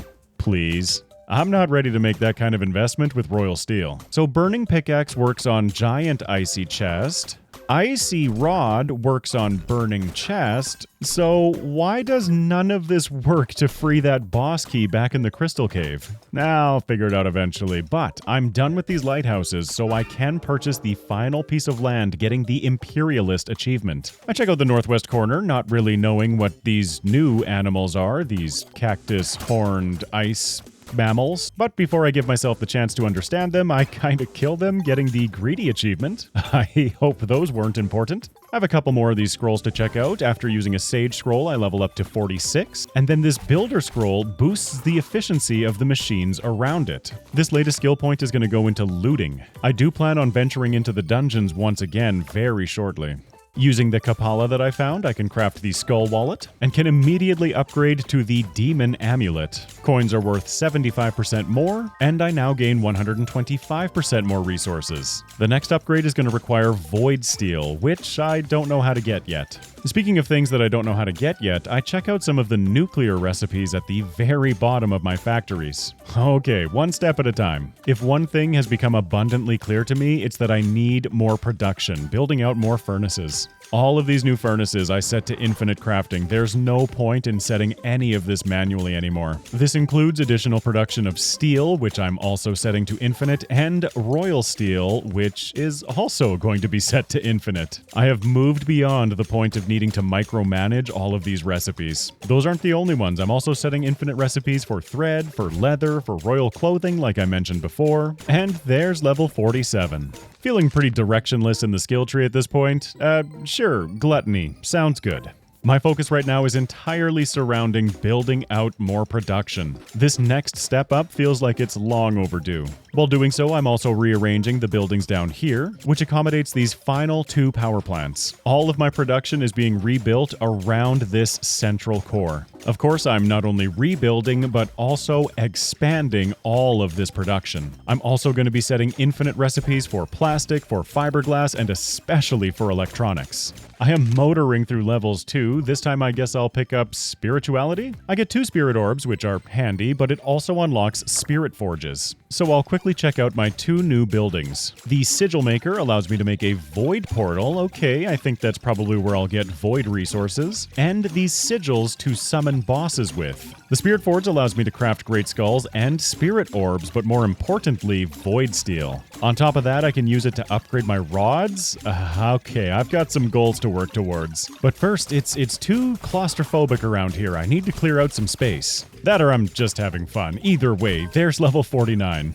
I'll unlock carpentry, unlocking the carpentry station, and proceed to fill this area back in with lighthouses. I cram as many as I possibly can around this little island, then filling in any extra space I found with fish traps. I'm fishing for the desert's rare fishing item, the Sunken Ankh. I need one to upgrade my Thunder Rod into a Storm Rod. It seems like the carpentry station is only aesthetic blocks, so I'm happy I've ignored it thus far. And then I remembered this guy has a super secret special rod for me and only wanted a few cinder blooms. He still needs a few more things from me, and honestly, with the absolute chaos that is happening on my screen right now, I have no idea what he wants. I just spammed the E button and it turns out that I have it. Whatever it was. I'll scoot down a little bit this time so I can see what he wants. Oh, star shards? Easy. It looks like he has one final request for me. 10 pieces of void steel, which I think is the next major resource that I'm targeting.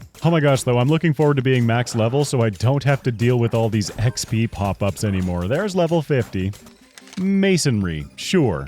I turn in the 10 royal steel to the engineer, and along with the achievement for helping him, he rewards me with a spirit orb. Cool, that's another box checked. Throughout all of this, I have been trying to spread ballistas and mining rods all over the map. If not for the resources that they're gathering me, it keeps down the clutter. Similar to the carpentry table, the masonry table holds only aesthetic recipes. So ignoring all of that, I'll continue expanding my production. As the on-screen chaos grows, you might not have noticed that I have been continuing to produce droids. They're also helping to keep the area around me less cluttered. I reached level 51, and after a long time browsing, I just decided to go for astrology. It unlocks cosmic steel, and starfalls will happen more frequently. While buzzing around the map, doing not much in particular, I level up to 52, going for inscription, unlocking the inscription table. This guy allows me to craft paper, pigments, and a whole bunch of those scrolls I've been using. Most notable is that moldy book, but I won't notice that right away. I'm too busy upgrading my storm rod. It is much more powerful than the thunder rod, is all the description says. This one, instead of shooting one beam, shoots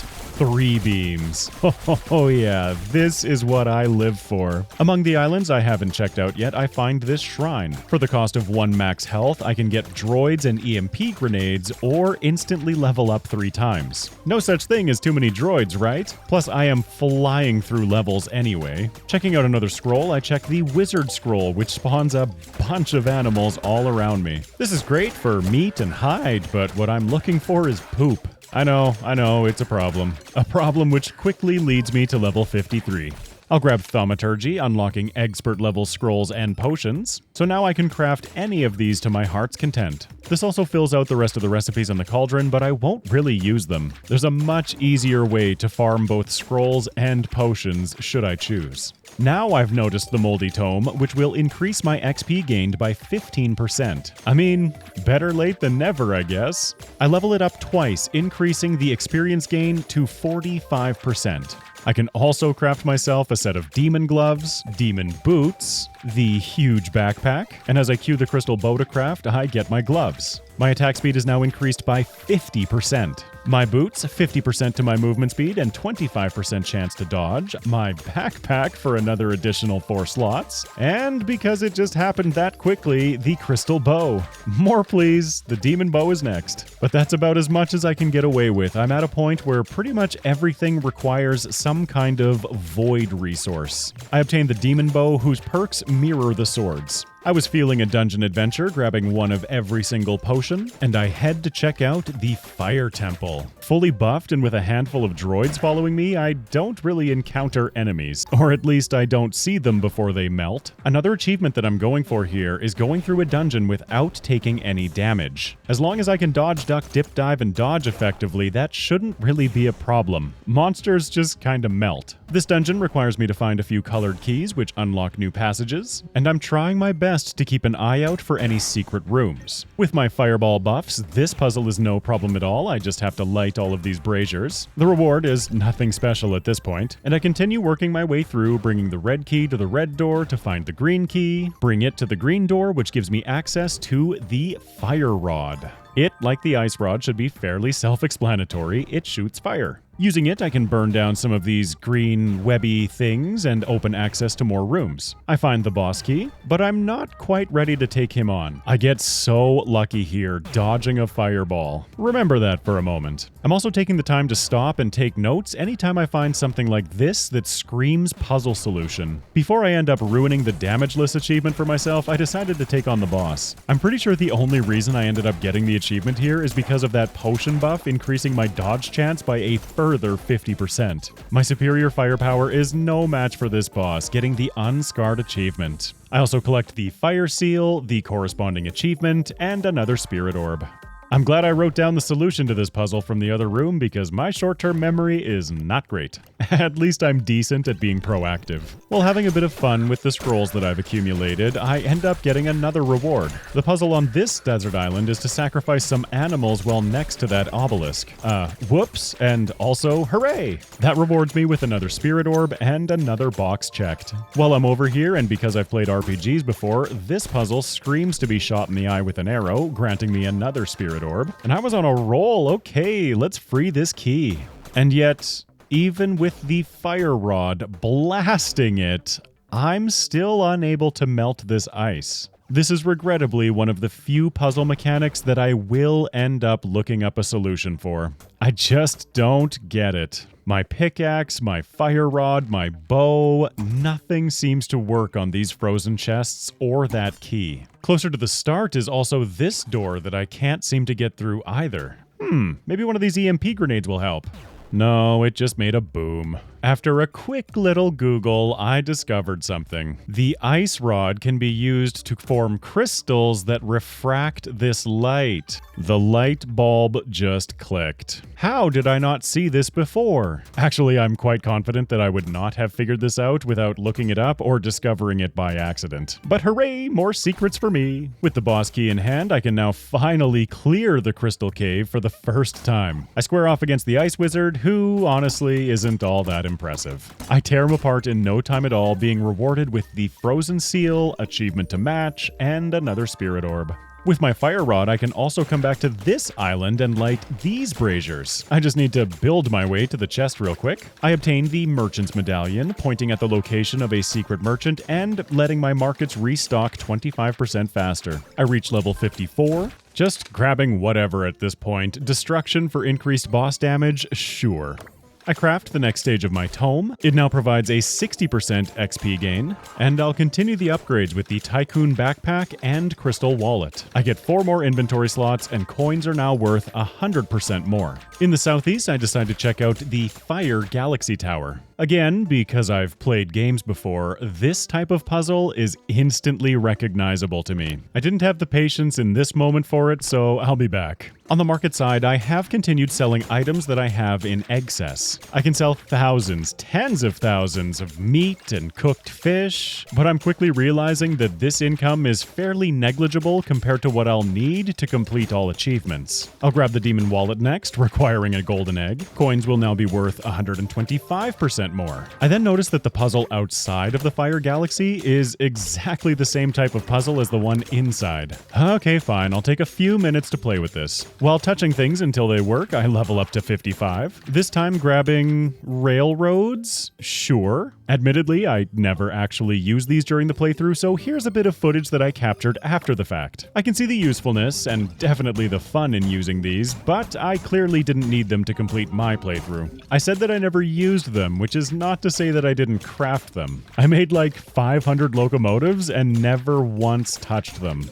That was a good investment of royal steel. Anyway, I returned to this puzzle and eventually got it figured. This rewards me with the quiver, so my bow no longer consumes arrows from my inventory. I will happily take anything that reduces inventory clutter. I'm not going to tell you how long it took me to solve this one, but it's done. This rewards me with the Fire Galaxy seal and the achievement to match, and a spirit orb, but I will note that I will care less and less about these as I get into the endgame. Since void resources do seem to be my limiting factor now, I decided to craft the void portal. I can place this anywhere in the world, giving me access to the void. The void is pretty cool. As far as I can tell, it's endless up until you hit like the math limit of the game, and as I progress through these levels, they will become incrementally more difficult. I have a set amount of time to chase down and defeat all of the enemies on the map, and upon doing so, it will pause the timer and open the portal to the next level. I can then use this time to mine out any additional resources, of which there are plenty around the map, and because I'm me, I of course can't leave a single stone behind. I then rinse and repeat all the way through level 4, going towards level 5. This gets me the Void Scout achievement, and on this, I guess I'll call it deeper floor, I've started to find uranium. Every 5 levels that I clear, I will be rewarded with a chest. This has a couple of special resources in it, including more uranium, toxic sludge, and onyx relics. It seems that the void here is going to be the source of all of my endgame resources. I clear level 9, making it to level 10 and earning the Void Explorer achievement. I've now started to encounter some familiar bosses on these floors. They're not treated like bosses though, they're just like any other enemy. Except that they are bosses and come with the full mechanics of the original boss fights. Remember earlier how chaotic the battle got with these guys? Well, now I'm facing 2 of them, and that number is going to continue to increase, as well as adding more bosses as I continue through Void levels. As I enter level 11, there are now 3 of these bosses I have to contend with. I tried my darndest, but my clear speed is just not up to snuff to go any deeper. My timer expires, finishing my run.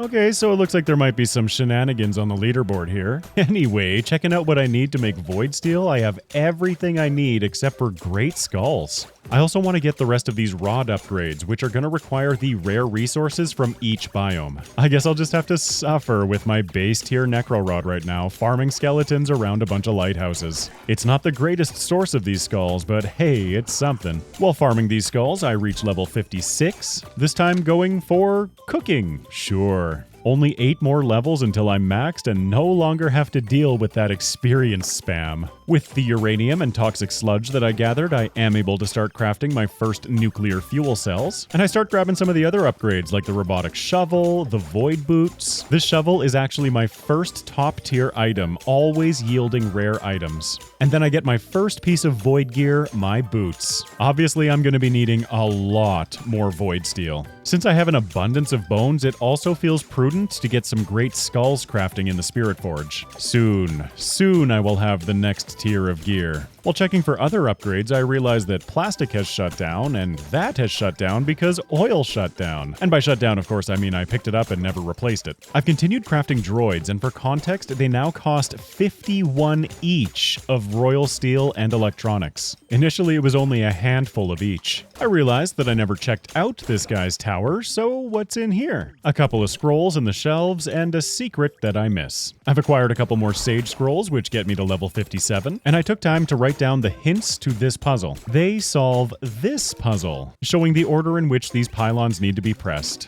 This rewards me with the Holy Relic, which damages nearby skeletons and demons. Cool.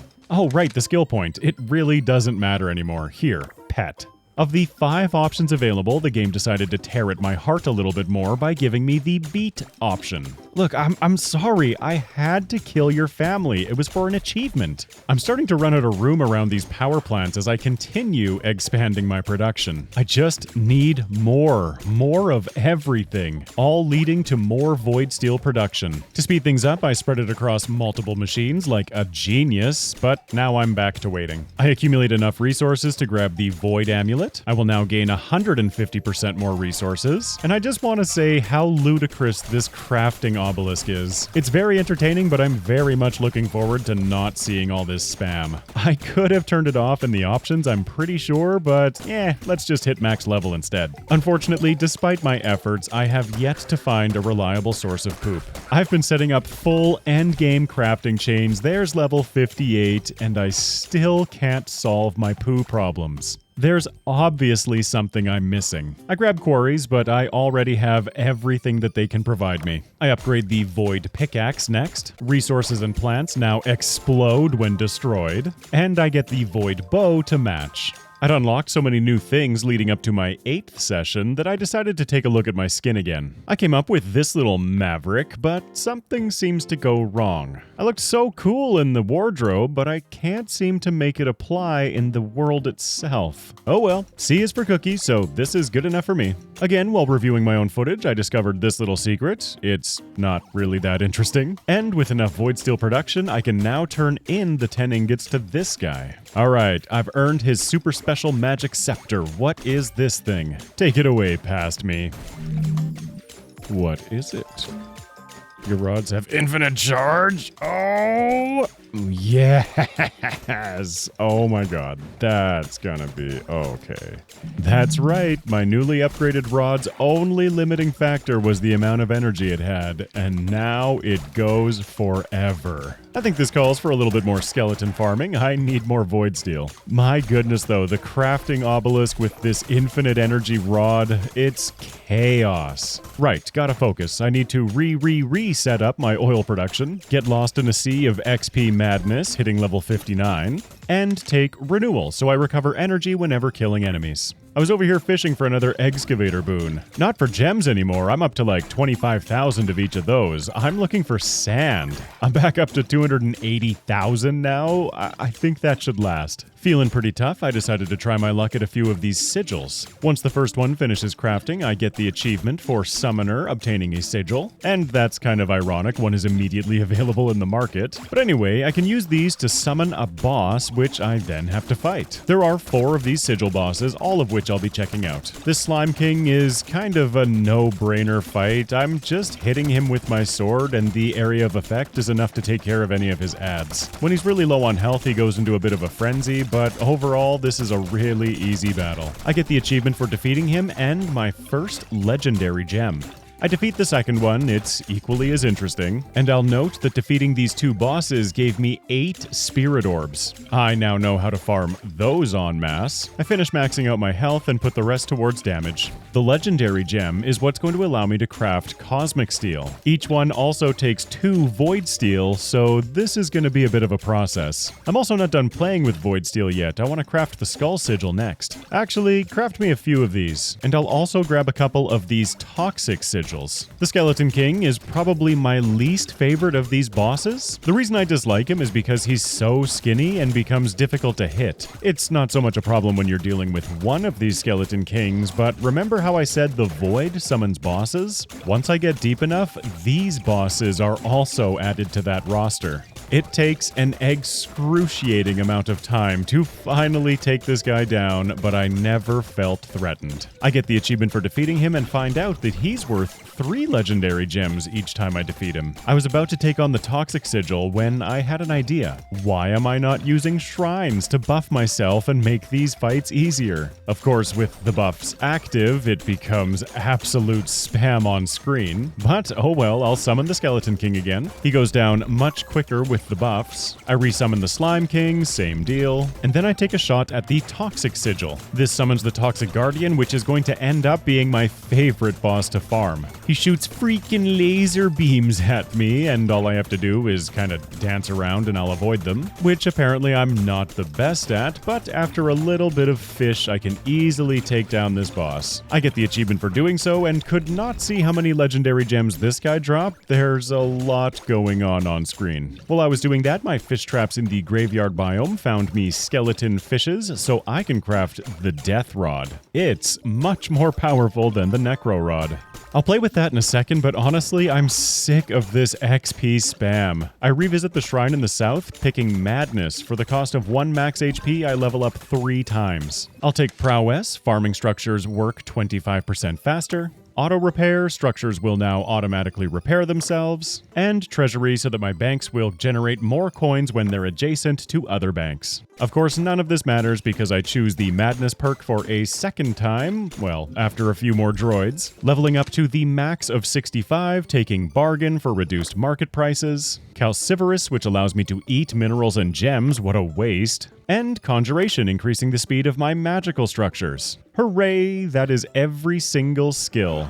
I earned the achievement Skillful for learning every skill, and no more XP spam. But this did get me thinking. I can farm those spirit orbs quite easily now, and I can get a lot from this shrine, including another achievement for performing a challenging blood ritual. I can reduce my health with rituals and then take it right back to max with spirit orbs. The last sigil I haven't tried yet is the Beat Sigil, requiring cosmic steel. While that crafts, I'm going to set myself up a new lighthouse area over here in the graveyard biome, complete with fish traps that will extend down into the fire biome. The Beat Sigil summons the Dark Beat, which feels appropriate. I guess my campaign against the Beat Society is continuing. I wanted to see if lighthouses would impact these boss drops, but I don't think it's the case. Plus, it puts a bunch of my resources at risk because this boss is damaging my buildings right now. Stop it! This boss is once again a case of not feeling overly threatened, but there's only one of him. Get ready for some chaos as I continue progressing deeper into the endgame. I get the Not a Monster achievement for defeating the Dark Beat. And I want to say he dropped like 3-4 legendary gems, something like that. So I'll defeat him again and replace the lighthouse that he broke. And then I wanted to test if power plants would help increase my production. I don't think they impact the lighthouses, but they will be impacting the fish traps. I've got the resources right now, so I'm just chucking lighthouses everywhere. And of course, taking the odd opportunity to just have fun with my toys. Before returning to the altar, I decided to finish maxing out my energy. It doesn't really give me much benefit, but hey, the completionist in me needed it. Okay, so this new lighthouse area was mostly for these skeletons. The death rod with infinite energy is summoning a huge amount of skeletons over here. I very quickly earned the millionaire achievement. With plenty of great skulls awaiting my return, I decided to take another shot at the void. I have more bots, I have more damage, I have more gear, and I was having so much fun that before I even knew it, I had reached level 5, claiming the first chest. I find myself back on level 9, facing down 3 of these bosses, and they are significantly easier to deal with this time. I've started to discover how useful the bow can be in these instances, and I haven't seen anything yet. I take down the floor with well over 2 minutes remaining. I continue progressing, finding myself on level 14, where I've started to encounter some of the Ice Wizard bosses. They don't seem to be any major source of threat to me, although the additional time investment in hunting them down is costing me. I complete level 15, and I'm starting to get some pretty decent loot from these chests. It's the same loot every time, it just increases in number every time I progress another 5 floors. I make it to floor 19, where I'm starting to encounter fire demon bosses. These guys feel quite a bit tankier than the previous 2 bosses, and I'm starting to really feel my lacking damage. I tried my best, but including all of these ads being spawned by the bosses, I just don't have the damage. I run out of time, setting a new high score of level 19. Well, that's a new high score for me, anyway.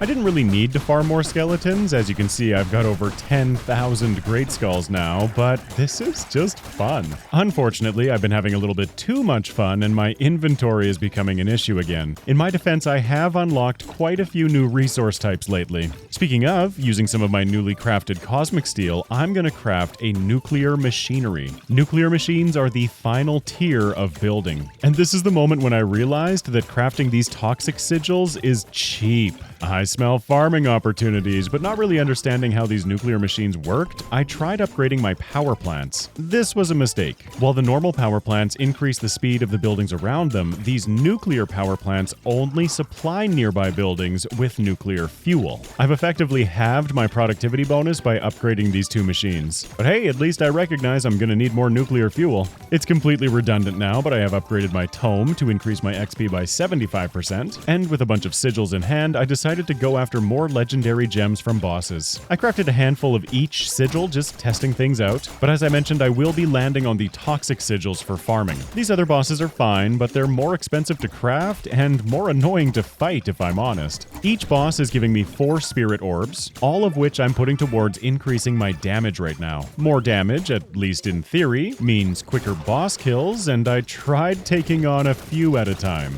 With the Skeleton Kings, this is a terrible idea, and then because I have these sigils on my hotbar, I accidentally spawned all of the toxic guardians. Well, that escalated quickly, but I think it goes to reinforce the point that I was making in the void. My ability to survive seems adequate, at least. It's my ability to deal damage and get rid of enemies that's my biggest problem, especially in an area of effect as the void demonstrated. I clean up all the bosses, again not feeling very threatened through all of those battles, but more just annoyed. I need more damage, I want to go fast. Then I got the brilliant idea of using some of these star scrolls in the middle of my lighthouses. I must be terrible at targeting because they keep destroying my lighthouses. That's it, go big or go home, let's just use them all right now, whatever happens, happens. You know, in hindsight, I really don't agree with all the decisions I make in the moment. My efforts with the bosses, though, lead me to crafting a bunch more cosmic steel, and I've now upgraded all 4 power plants to nuclear. Do you see how sluggish all of my production now feels compared to a moment ago? Yeah, I noticed it too. I'll be looking it up between sessions. In the meantime, I'm eyeing up more equipment upgrades, but I'm still feeling very limited with cosmic steel. Instead, I'll check out a new mechanic that I unlocked, cooking. I'll also check out one of these quarries, which requires a bunch of gems to build. I kinda wish that I'd unlocked these a little earlier because they fill the island with ores. They'll just do this incrementally, forever. Ah well, you live, you learn, right? Now that I understand it, I don't want it this close to my base. Instead, I'm going to throw them down in areas that are currently being affected by lighthouses. Watching my resource counts on the right-hand side of the screen there, I definitely don't need to be doing this manually, but I'm having fun. Anywhere that has lighthouses is getting a quarry. I don't have enough electronics for the mining rods to fully clear all of this, so I'll just have to come and help out now and then. With 15 cosmic steel, I decided to upgrade my bow. While that crafts, I'll check out my cook pots. I've been living off cooked fish since the start of the game, so maybe some diversity would be good. Oh, I guess the bow's done crafting. I get the galactic achievement for a cosmic piece of gear. But just like the potions and the scrolls, there is a better way for me to obtain all of this food. Well, better maybe, but lazier, yes. My new cosmic bow was a massive upgrade. My arrows now pierce through targets. Alright, get out of here, cooked fish. I'm moving to the sushi diet. Alright, so the bow piercing through targets. Check this out. You know, like a moment ago when I said that I was lacking AoE, area of effect damage? Exploding arrows that pierce seem to have solved that problem. That made me really curious to take on a bunch of these toxic guardians at once. It occurred to me that I did not check out this obelisk. It's the lumberjacking one, if you're curious. But I was so distracted just thinking about that bow. How much does the nuclear bow cost? After a touch of research between sessions, I started my 9th one by going into the museum. I have thousands upon thousands of materials now, and I think it's safe to say I can turn some of this stuff in. As I do, I'm writing down on my trusty sticky notes which components I'm missing, coming back in on the next trip with even more to donate. I'm able to complete the mining bundle, earning a spirit orb, hooray. The trapping bundle for not a spirit orb. This one gives me the shield, increasing my dodge chance by 25%. I've now earned the achievement for collecting all artifacts. And while turning in components, it's becoming very clear to me where my holes are. Leather being a glaring one. I complete the foraging bundle for a spirit orb. Almost complete the potion bundle, but I need a few more health potions. And I turn in all but 2 of the rare items, one of which is the lava eels. Which I hope I don't live to regret. Regret. As is tradition, I have to start a new session with a little bit of resource grinding because it's just so fun with this bow, oh my goodness. That allowed a little bit of crafting to happen, finishing the alchemist bundle for a spirit orb. And the biggest thing that I looked up between sessions was poop. How do I get poop? This whole time I've only accumulated 209. Because of that, I was so averse to crafting this animal feed. As it turns out though, you have to spend poop to make poop. I built a couple more cook pots just to get more of this food crafting. There is, after all, a food bundle to complete in the museum. With some of this animal feed in hand, I went over to my lighthouses and summoned some animals using scrolls. Animal feed generates drops from these animals. From sheep I get fiber, from chickens I get eggs, and from cows I get poop. From cows under the effect of lighthouses, I now get thousands of poop. Well, this has been disgusting. Here you go, buddy. All the poop you'll ever need. For all of that, I get the achievement for helping the fox and a spirit orb. You know, these just aren't as exciting anymore. He has another riddle for me. What's red and bad for your teeth? A brick. Here, have one on me.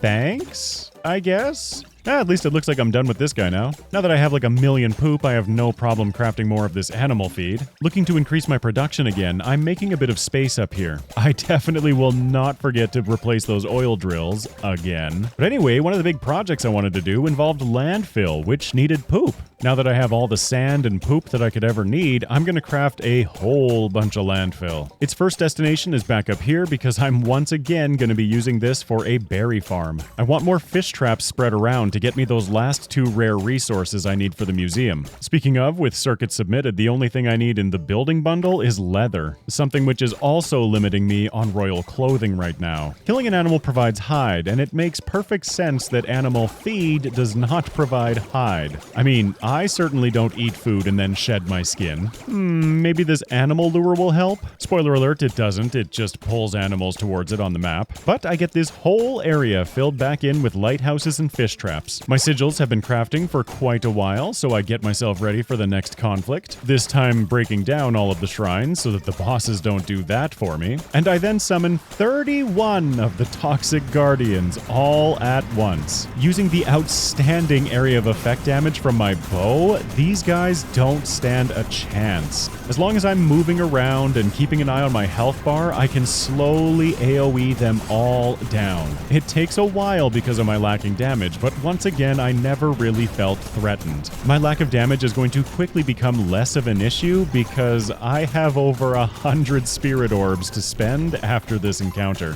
I'm actually going to spend a lot of them at this shrine. For the cost of a single max health, I can get a bunch of food, potions, scrolls, an increase to my max damage, but what I'm really looking for is the termination boon. It rewards me with one new drone and a handful of EMP grenades. Once I get low enough on health for me to feel concerned, I'll simply use the spirit orbs to bring me right back up to full. I'll be farming this shrine a lot. With the food I just got from that shrine, I'm able to completely finish the cooking bundle. That's amazing. I'm rewarded with a spirit orb. My berry harvests have been bearing fruit, allowing me to build out more fish traps. It's pretty wild when 10,000 berries is no longer enough to continue building more. Another resource that I don't have any of yet is bottled milk. The method to get these seemed pretty obvious to me, so excuse me for a minute while I abuse these cows. I don't know how much milk is in each one of these bottles, but wow, this cow has a lot. And this will allow me to craft cheese, opening up the last crafts that I have to complete.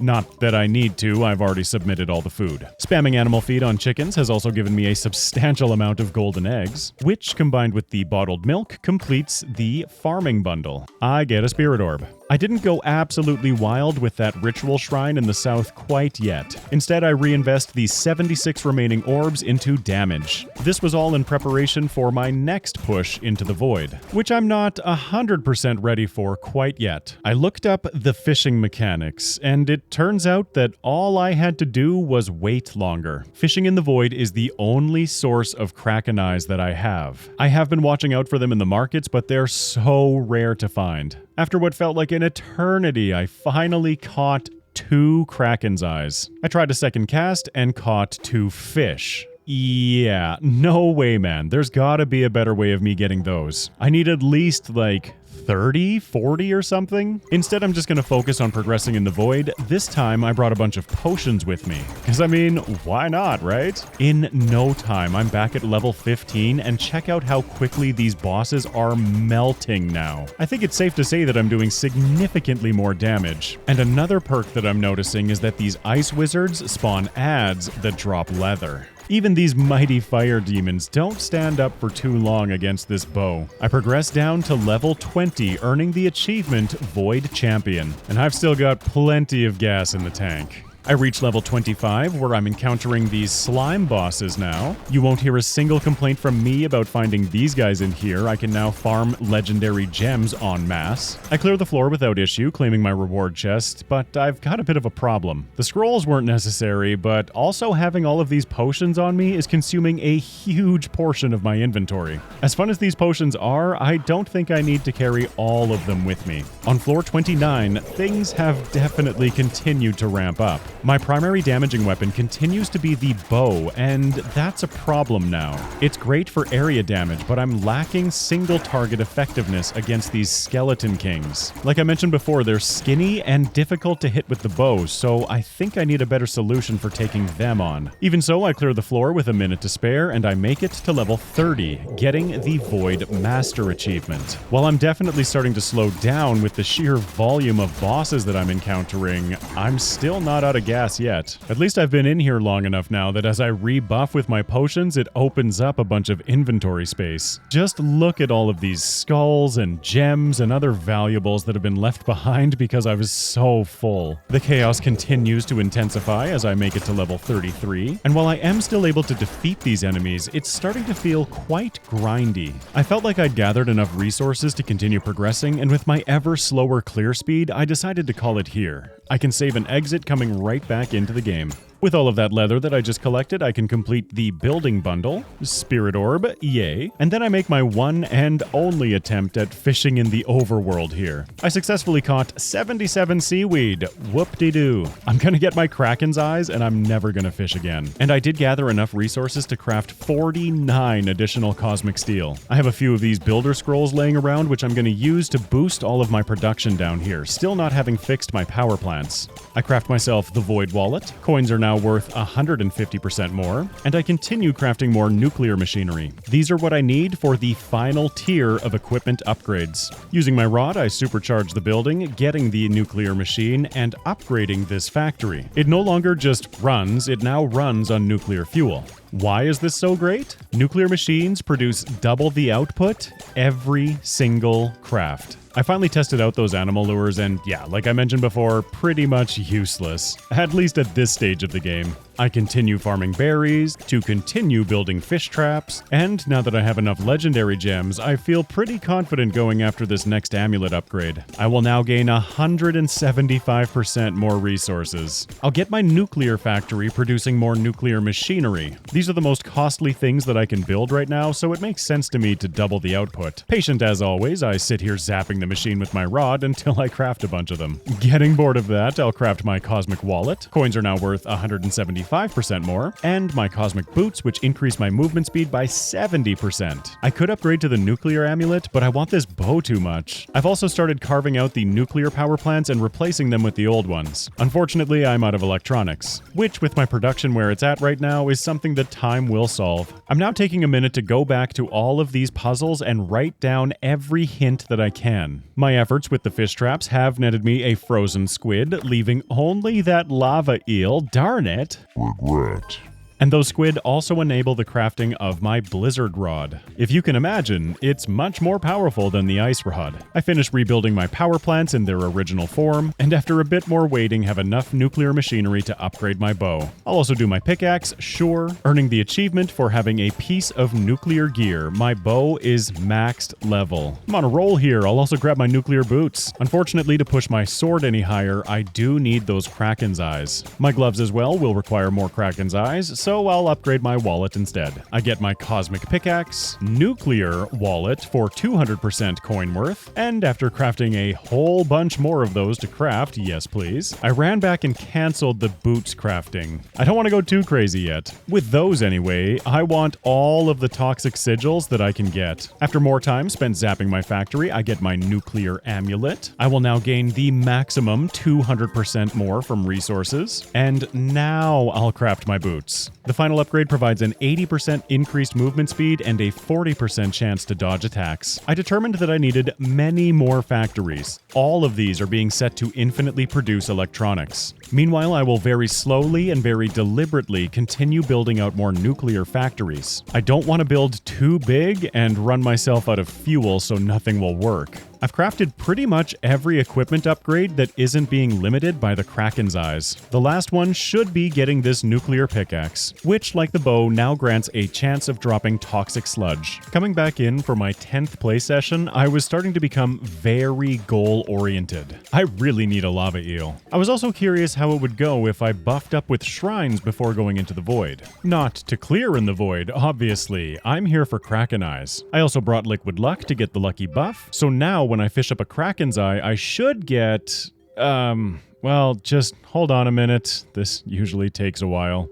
Aha! I get 5 Kraken's eyes. That's more like it. I know I've been complaining about the time it takes, but it's just because I have trouble sitting still. It only took me about 5.5 minutes to fish up all 50 Kraken's eyes. That should be more than enough to finish the game. With them, I can grab the next sword upgrade and the next gloves upgrade. My sword has a chance to shoot fireballs when attacking, that's cool. And my attack speed is now increased by 60%. What better way to test these upgrades out than against 21 more toxic guardians, along with a couple of dark beats. They are no issue at all. Farming spirit orbs is now pretty trivial.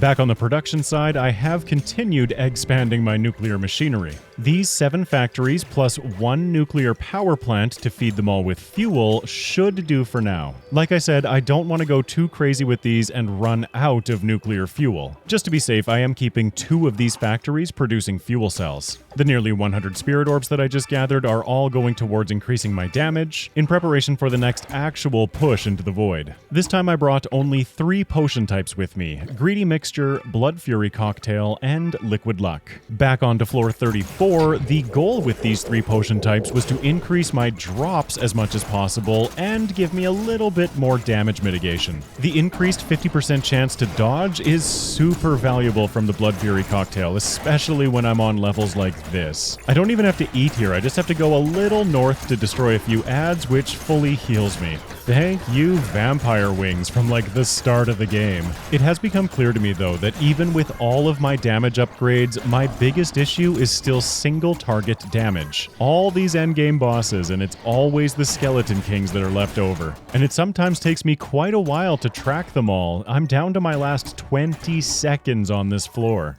Admittedly, I could probably switch to the sword or even the pickaxe for the single target, but I was a little too obsessed with my bow. It has proven to be so effective at solving my area of effect problem. Unfortunately, I'm no marksman, and I always end up facing all these Skeleton Kings. While reviewing this footage, I did note that it's my droids that are doing the most damage to the Skeleton Kings. With access to near infinite spirit orbs, that ritual shrine in the south should be able to provide me with near infinite drones, right?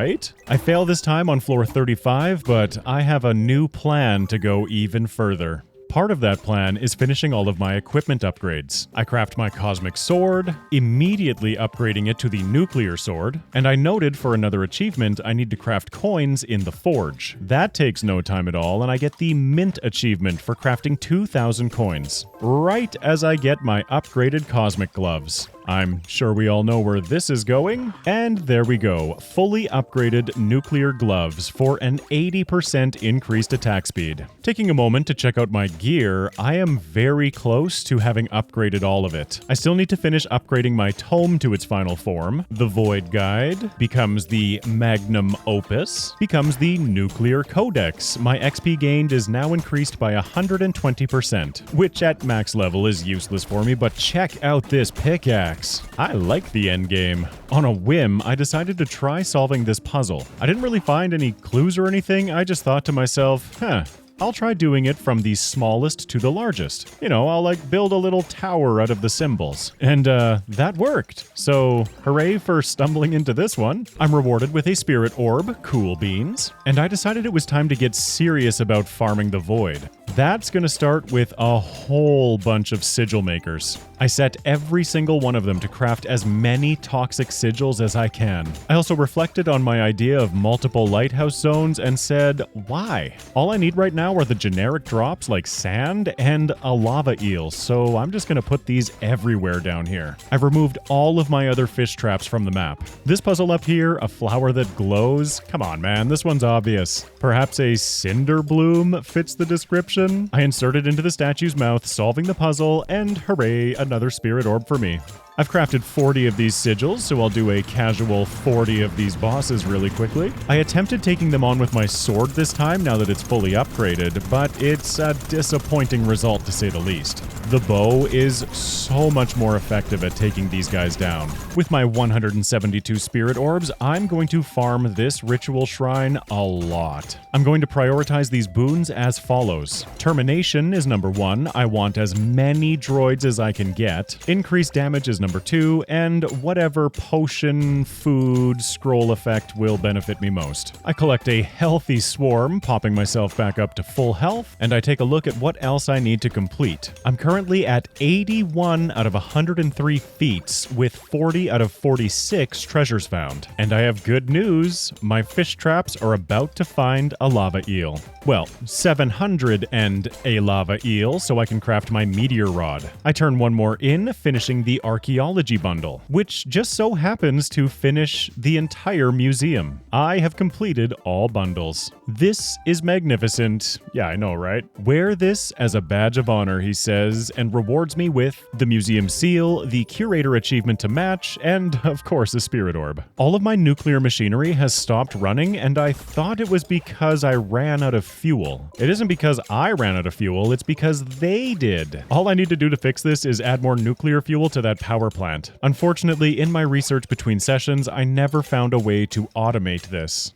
I get the meteor rod, it's much more powerful than the fire rod, and for some reason the unlimited power achievement for upgrading all my rods didn't pop until the next time I logged in. What a way to start my 11th play session. To get the achievement for upgrading all tools, I need the obliterator. I've been scared of doing so thus far because I read that it could potentially make me miss an achievement. Now, I have to be honest here. Like I mentioned, I'm not a big fan of riddles. Gentle enough to soothe the skin, strong enough to break stone? I had no idea. It's a bottle of water. What force and strength cannot get through, I, with my teeth, can do. This one I did figure out. A key. I can fall from great heights and live, but submerged in water, I die. There weren't any feathers in the game, so I was stumped. It's a piece of paper. Alive without breath, cold as death, never thirsty, always drinking. Again, I had no idea. It's a fish. So maybe 1 of 4 leaves a bit of room for improvement, but I earned the Skull, Galaxy Seal, and achievement to match. Another achievement I never ended up getting was lighting all of these braziers in the Skull Maze. I think my new and improved rods can guide me to victory here. Obviously the meteor rod is the one I want, I was just playing with the others. And here I noticed something about the meteor rod. It's very powerful. I smoke my way through the dungeon, lighting all of the braziers along the way. The biggest difference this time is that I had a map on my second monitor. There's my Illuminator achievement. Another bit of exploration that I have to do involves going back through all of these dungeons to make sure that I've revealed all the secrets. This one eluded me until now. The second in the ancient tomb is up here, which I did find, with another secret further to the east that I did not find. Like I said, I'm 100% goal-oriented now and using maps. Back in the Crystal Cave, my patience is on full display. Why won't you just melt, darn it? The first secret is one that I've happened upon before, and I can finally solve this puzzle, although it's a little tough to see with all of these droids. I could have solved this last time I was here, but all I have to do is create that prism effect with my ice rod. Sorry, blizzard rod. Credit where credit is due. I did go looking through the options to see if there was a way to reduce the amount of visual clutter from those droids, but I did not find a solution. There's another secret in this south room here that I missed before, and in the northeast corner, there's another secret that I missed. Out of sheer curiosity, I wanted to see how the Ice Wizard would hold up. Ah, he's not here today. He must be on vacation. Another thing that I looked up in between sessions was not the solution to this puzzle, but a binary translator. It's kinda like solving the puzzle for myself. I have to change the number of shapes represented on each screen to the following sequence: 5, 3, 4, 2, 4. I obtain the Frozen Galaxy Soul and achievement to match. Oh, and another spirit orb. To be thorough, I verified this secret in the tower, and came back to the Fire Temple. This secret I did find. This one I did not, because I never made it by the webby green door thing. My meteor rod melts through all of that, getting the next secret. And finally, the 1, 2, 3, 4, 5, 6 room has my final secret. I earned the Enlightened achievement. The last NPC that I have to help is the ghost, who only shows up at night. The keen-eyed among you saw him flicker there for a second, but I do find him. He's super scary and just wants to get better at scaring people, requesting some demon horns. He needs 2, and I have 25,000. Okay, first quest complete, I get the achievement for helping the ghost. And for his second request, he thinks he can be even scarier. He wants a Kapala, which I have 1,500 of. It's perfect. Nothing is scarier than him now, except maybe taxes. I earned myself the Diligent achievement for completing every NPC quest, and a Spirit Orb, because everything gives me a Spirit Orb these days. This leaves me with 1 treasure and 1 seal left to find, which is going to be in the Ancient Galaxy. Unfortunately, I never figured out the solution to this one either. But just looking it up wasn't fun, so instead I looked up where the solution was in-game. Typical me, it's been right in front of my eyes the entire time, but I was too distracted by shiny items items. I obviously want to turn on all of the pillars that are activated there, and I spent so long carefully positioning these cubes using my storm rod to try and power the other ones, until it dawned on me I needed to do the exact opposite of that. I kick the excess cube out of the way, I didn't even need all of them, and I finally get myself the Ancient Galaxy Seal. This rewards me with the Treasure Master achievement for opening every big chest, the achievement for the Galaxy Puzzle, and the achievement for collecting every seal. Okay, what's next? I now have 93 out of 103 feats. Checking out my achievements in-game for the first time, I've been relying on Steam. I need to use a bottled rainbow. I need to eat a gem, which is completely wasteful. Why would I ever do that? I need to die 10 times, which I'm quite close to naturally. I need to build on top of every water tile, which is the achievement that scared me away from the Obliterator. Speaking of the Obliterator, that's all I need to collect every tool and weapon. Achieving every other feat will just come in time. But these are the tricky ones. I need to make 1,000,000 coins using banks, which was the most excruciating of the 4. I need to make 1,000,000,000,000 coins, which in hindsight isn't too bad, and own 100 nuclear machines. I am shockingly close to being done this. I guess I can craft the Obliterator and not keep it on my toolbar. The reason I've been scared of it is that it can destroy anything. Well, almost anything, but I was taking a very cautious approach with this tool. I can finally pick up landfill and start shaping this world to exactly what I want it to be. Step 1 for that is stepping up my landfill production. I didn't feel like waiting for this, and 14 flower presses should accelerate the process. I even slapped down 4 power plants nearby just cause I can. I found myself thinking about my end game base. Of course I want to try and do something to make it a little bit prettier. And who am I kidding looking this far down the menu? I'm obviously going to be using the cheapest materials possible for aesthetics. Not wanting to wait for these either, I'll build 4 masonry tables to produce a bunch of stone floor. While all of that is processing, I'm going to get ready for my landfill project. Now, what I'm about to do is not strictly necessary to get all of the achievements, but I have this thing about needing a blank canvas. Satisfied with the amount of landfill I now have, I tear down the flower presses. Over 12,000 should probably be enough, because what I want to do is completely blank out the entire map. I start with a bit of an early snag because I can't seem to place landfill down here at the bottom of the screen. Fine, I'll zoom my screen in all the way just to be able to get this project done. I can just barely squeeze them in above my toolbar. Fortunately, this very bottom strip was the only time I encountered any kind of issue like this. I'm filling in every single tile that I possibly can with landfill. For the achievement, I totally could have left all these bridges laying around, but they're kinda ugly. I just want a broad expanse of flat land, and that's what I invest all of my energy into for the next little while. It's actually really cool to see these biome borders intersecting. All of these right angles are oddly satisfying. Of course, blanking out the map means tearing down old production to get at all these bridges underneath. Like I said, I'm doing the whole map.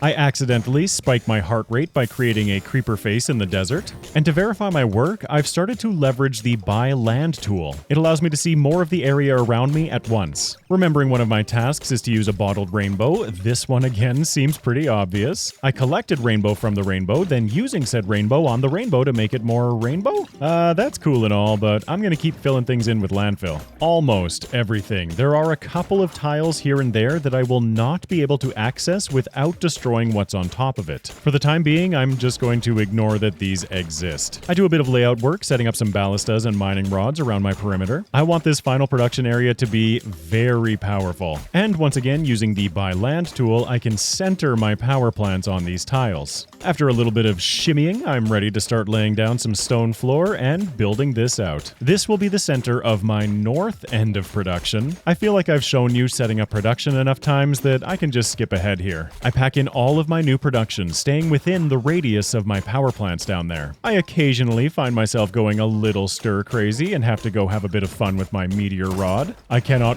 wait to bring this thing with me into the void. There we go, just enough hide to set the crafting recipe. In with the new and out with the old. This is the first time since the beginning of the game that I have not had furnaces on this tile. I fill it all in with landfill, cover cover it with fancy flooring, and verify just how much more room I have to use here. You'll note that my swarm of bots is no longer flying above my head. As I discovered earlier, I can assign my bots to machines, increasing their speed. That's nifty and all, I'm just happy to have them all sitting still. I have enough space to surround the entire perimeter with factories, fill in what was the former factory area, and continue filling in the new production. Now, this marks the start of my 13th play session, and another weird thing happened here. I placed down a new factory, and I get the achievement for building on top of every water tile? I had this finished before, but for whatever reason, the game seems to need to log out and log back in sometimes to get the achievement credit. But heck yeah, that's another box checked, and it's time to start filling in my banks. I'll have you note the subtle flooring change to glass flooring. I am such a good designer. And I make sure to rebuild any odds and ends machines, just in case I end up needing them. Taking another crack at this bottled rainbow here, I tried applying it to the power plants in the center of my factory. Just like the rainbow, it makes them shift colors, like a rainbow. It's super pretty, but I don't really see any other benefit aside from that to doing this. And yes, the effect will fade in time.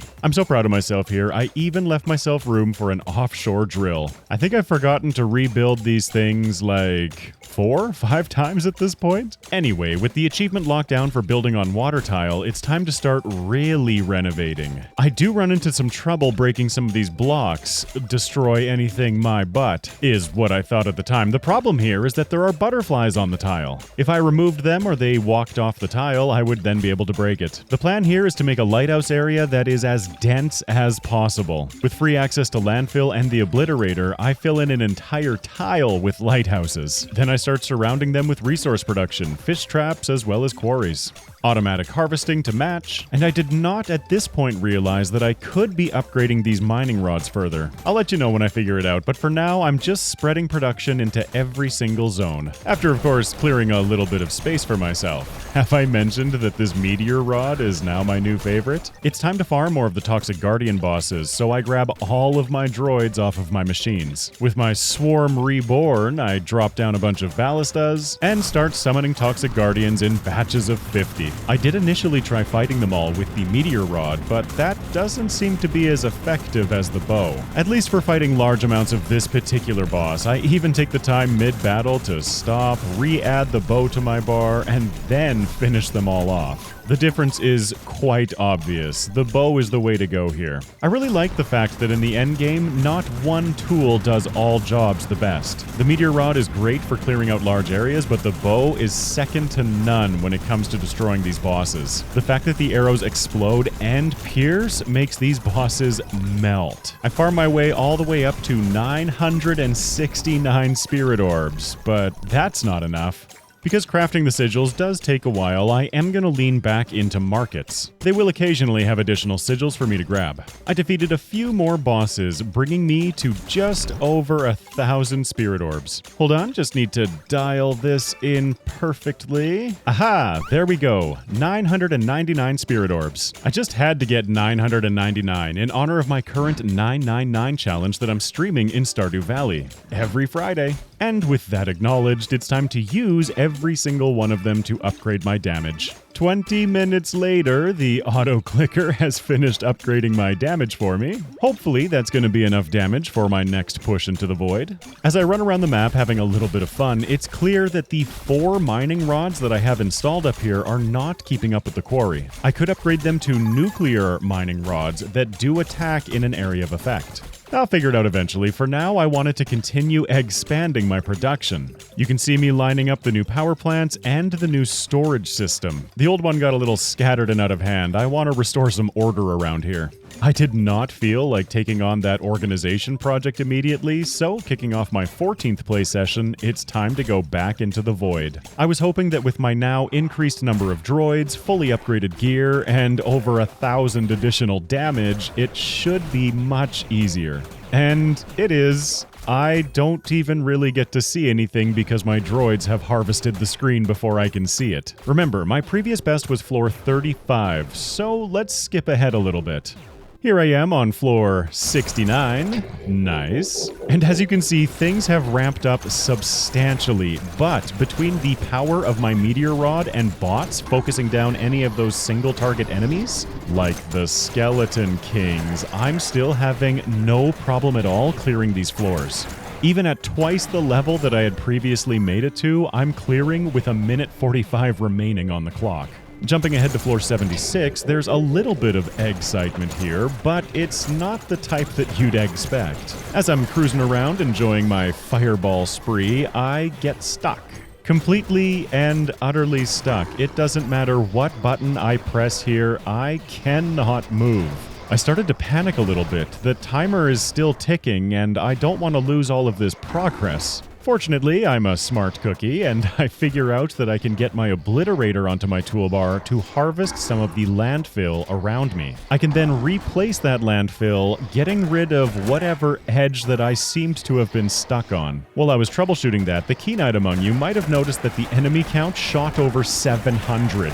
That's why damage is so important. All of these bosses will spawn adds. With the explosive power of my meteor rod and the swarm of droids that I have backing me up, I do end up clearing this out. Even after getting stuck on the terrain for like 30 to 40 seconds and losing one of the bosses somewhere on the map, I still end up clearing it with just under 40 seconds to spare. Moving on. By floor 100, I was definitely starting to feel a little discouraged here. I am still able to clear these floors without too much issue, but it's the time that it's taking me each floor. I think the secret to hitting those really high floors would be increasing my damage to some ridiculous number, like 5,000 plus more spirit orbs, as well as the maximum number of droids that my computer could handle before lagging. While this chaos unfolds on screen, I just want to take a quick moment to thank all of you who support my content. Whether you're one of the incredibly generous names on screen right now who support me directly, or if you simply watch, engage, and share my content, I can't thank you enough. I could not do this without all of you. I love making these videos, and every time I read your comments about how my content has helped you through a hard time or quieted your brain late at night, it warms my heart. Yes, even more than this meteor rod. From the bottom of my shell, thank you so much. I finished floor 100 with a minute 15 to spare. Every single boss except for the toxic boss is now spawning. I was really interested if floor 100 was anything special, but I don't get anything new from the drop chest. And after pushing through to floor 106, I realized that there really wasn't much else to gain here. I'm only getting higher amounts of the same resources, of which I have plenty of now. I'm quite pleased with getting beyond floor 100, and honestly, I didn't see any reason to push deeper. Take a look at the resources that I've accumulated in this run. Aside from the nuclear machines and the potions, my inventory was empty coming in here. I've acquired over 70,000 of every gem type, 243,000 red gems, tens of thousands of uranium, toxic sludge, 15,000 legendary gems, even 711 royal steel from boss kills. If I need more resources, I will come back, but I doubt it. Feeling pumped up from that success, I took on the tedious task of reorganizing my storage. It really didn't take that long, and now I can continue building out my production. Step 1, sticking with this glass floor for anything bank-related, is going to be expanding my banks. I build as many as I can right now, but it's clear that I'm going to need a lot more bricks. More brick production can be added down here, where much to my surprise, I'm using steel flooring. I'm genuinely surprised that I was willing to invest that much in aesthetics. Before adding in that production, I do have to expand my magic production. I do still need a handful of machines processing void and cosmic steel. The rest of this area is going to be dedicated to more furnaces. Speaking of bricks, I'm also investing a bunch of them in a second lighthouse area. This is in addition to the other lighthouse block I have up near the desert and winter biomes. I wanted them spread out across the biomes so that I could create a nice stockpile of every resource type. Seeing these biome lines so clearly defined is helpful for my fish traps. bricks. Out of bricks again, it's time to continue growing this production. I want more sigil makers ready, just in case I decide to farm more toxic guardians. I set all of these to infinite recipes. I have these materials in abundance right now. Plus, every now and then, it's nice to break up the monotony of laying down flooring by blowing a bunch of stuff up. It was in this little conflict down here that I noticed just how useful having a couple of droids with me is. I can't move again, but this time it's because I'm stuck on all of these chests around me. I was scarcely aware that the bosses dropped chests previously because my droids opened them so quickly. I don't know why I ever removed the bow from my toolbar. It's so good. Like I mentioned, not at everything, but at this, no contest. Taking another look at the achievements, I need 7 more. I need to eat a gem, gross, I need to die a few more times. The most daunting achievements I have remaining are these money ones. I thought that getting 1 trillion coins would be the rough one, but it's actually the banks that make me suffer. Upgrading 100 machines to nuclear, I'll do right at the end, again because I don't want to have to power them all with fuel rods. In some world, this might be enough production, and honestly, I think I could have gone bigger. Well, I definitely could have, but it's not going to be necessary for this playthrough. I continue to expand my banking area, which will continue to be where all of my bricks are invested for the rest of the playthrough. While working on all of that, I have slowly been accumulating more toxic sigils, and I'm able to get back over 700 spirit orbs. Because the bots benefit me in both the void and out here, I decided to farm this ritual shrine a little longer. This is when I realized that I was unable to kill myself using the shrine. I can't use it if I only have 1 heart. My droid swarm might be getting a little out of hand. Every single machine that I have constructed so far, including all of the new ones, all have bots assigned to them. Well, with the exception of buildings like banks, which cannot have droids assigned to them. Bots, droids, it's all the same in my brain. My ramped up production allows me to continue building more banks, and I'm going to continue farming these rituals. Remember, every single machine I have right now has a bot on it, and this is what the swarm is looking like on top of that. I decided to leave myself on 1 heart in order to die a few more times more effectively. I think the shovel is the best way of depleting my energy in this situation, so I just run around the map like a psycho, digging up every tile until I KO. Once, twice, and 3rd time's the charm. There's the hopeless achievement for dying 10 times. Cool, now I'll max out my health again. I've been producing an absurd number of these toxic sigils. While I was playing with that, I had enough to bring me up to over 1,300 spirit orbs. I cannot seem to use these things fast enough nowadays. More banks. And I wanted to make myself a bank of shrines down here. I have been continuing to break and replace shrines, but I figured that a permanent line of them made sense at this point. With this many, it's unlikely that I'll ever not get the buff I want, plus it gives me more places to assign drones. I build out another 5 banks, and I start to question if this achievement has even moved. While the banks do their work, I set my sights back on the trillion coins achievement. I'm putting my faith back in fish traps and hunting through my shrines for the industrious buff, which makes all of my structures work faster. You can see the fish traps glowing here. I then realized the follies of my ways, clearing out all of the lighthouses from this northern section. Instead of 2 kind of concentrated areas, I want 1 super concentrated area. I slap every lighthouse that I can afford into the radius of these fish traps. This is the messy, disjointed part of my learning curve. My fish traps have accumulated millions of fish and seaweed, but millions is still a long way from trillion. I came back shortly after with another few million fish, seaweed, but I'm also selling coal, gold ore, iron ore, anything I had a huge amount of. This does get me the billionaire achievement, but I'd like to note that the billionaire achievement gets me 0.1% of the way to the trillionaire achievement. That's not going to be enough, so I change my method again. Now, instead of mass fish traps, I'm going to only have 9 surrounded entirely by lighthouses. I'm also, as I build them, assigning a bot to each fish trap. I fill the area back in with lighthouses, jamming as many as I can within the range of those fish traps. Investigating my banks, I've noted that a few of them are not producing as quickly, so I need more power plant coverage. Anything to make this bank process go faster.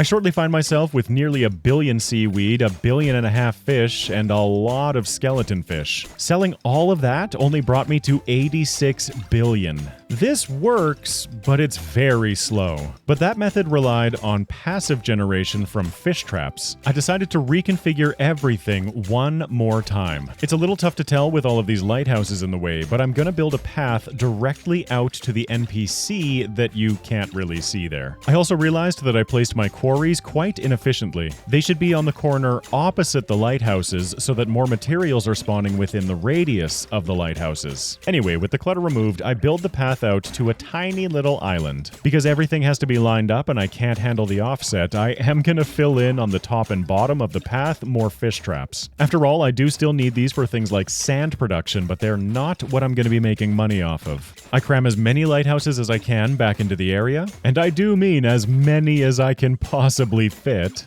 I do not care that I'm impacting the quarry's efficiency down there. This is all about that center island. Just in case things get out of hand, I'm going to build a bunch of ballistas down here, and I upgrade one of my mining rods to nuclear. I will now need to supply it with fuel, but it attacks in an area of effect. And okay, let's test this baby out. For reference, there are 49 lighthouses surrounding this island. I think my live reaction says it all.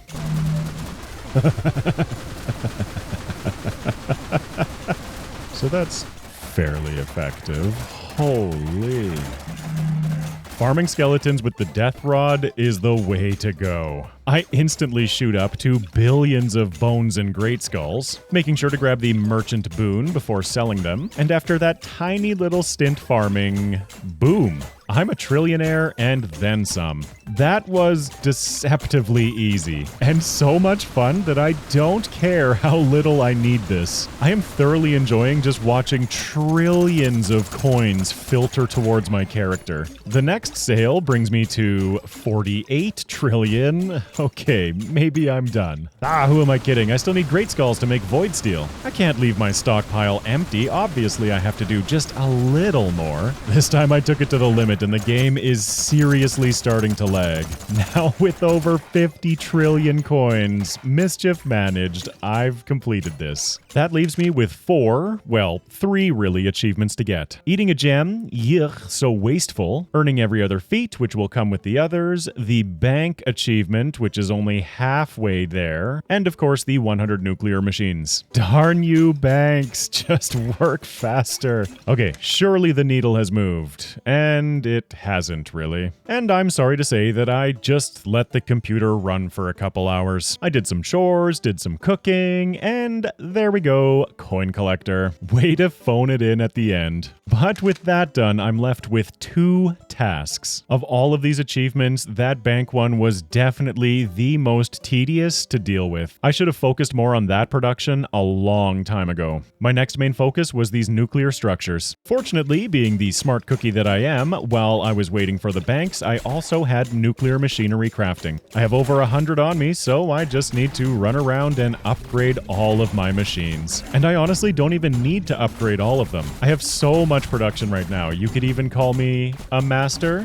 Oh. Now, for the critical decision of which gem do I eat? I think the only fitting answer is emeralds. Unfortunately, it seems I don't know how to eat them. Just like some of those achievements that were triggered by logging back into the world, I have to look at the calciferous skill really quickly to remind the game that I have it. Now I have no problem going into my inventory and eating a gem. The last thing that I'm doing in this playthrough because it's so wasteful to do so. I get the Gourmand achievement, followed by Completionist. And that's it. That is 100% of Forager completed. In summary, I absolutely loved playing this game.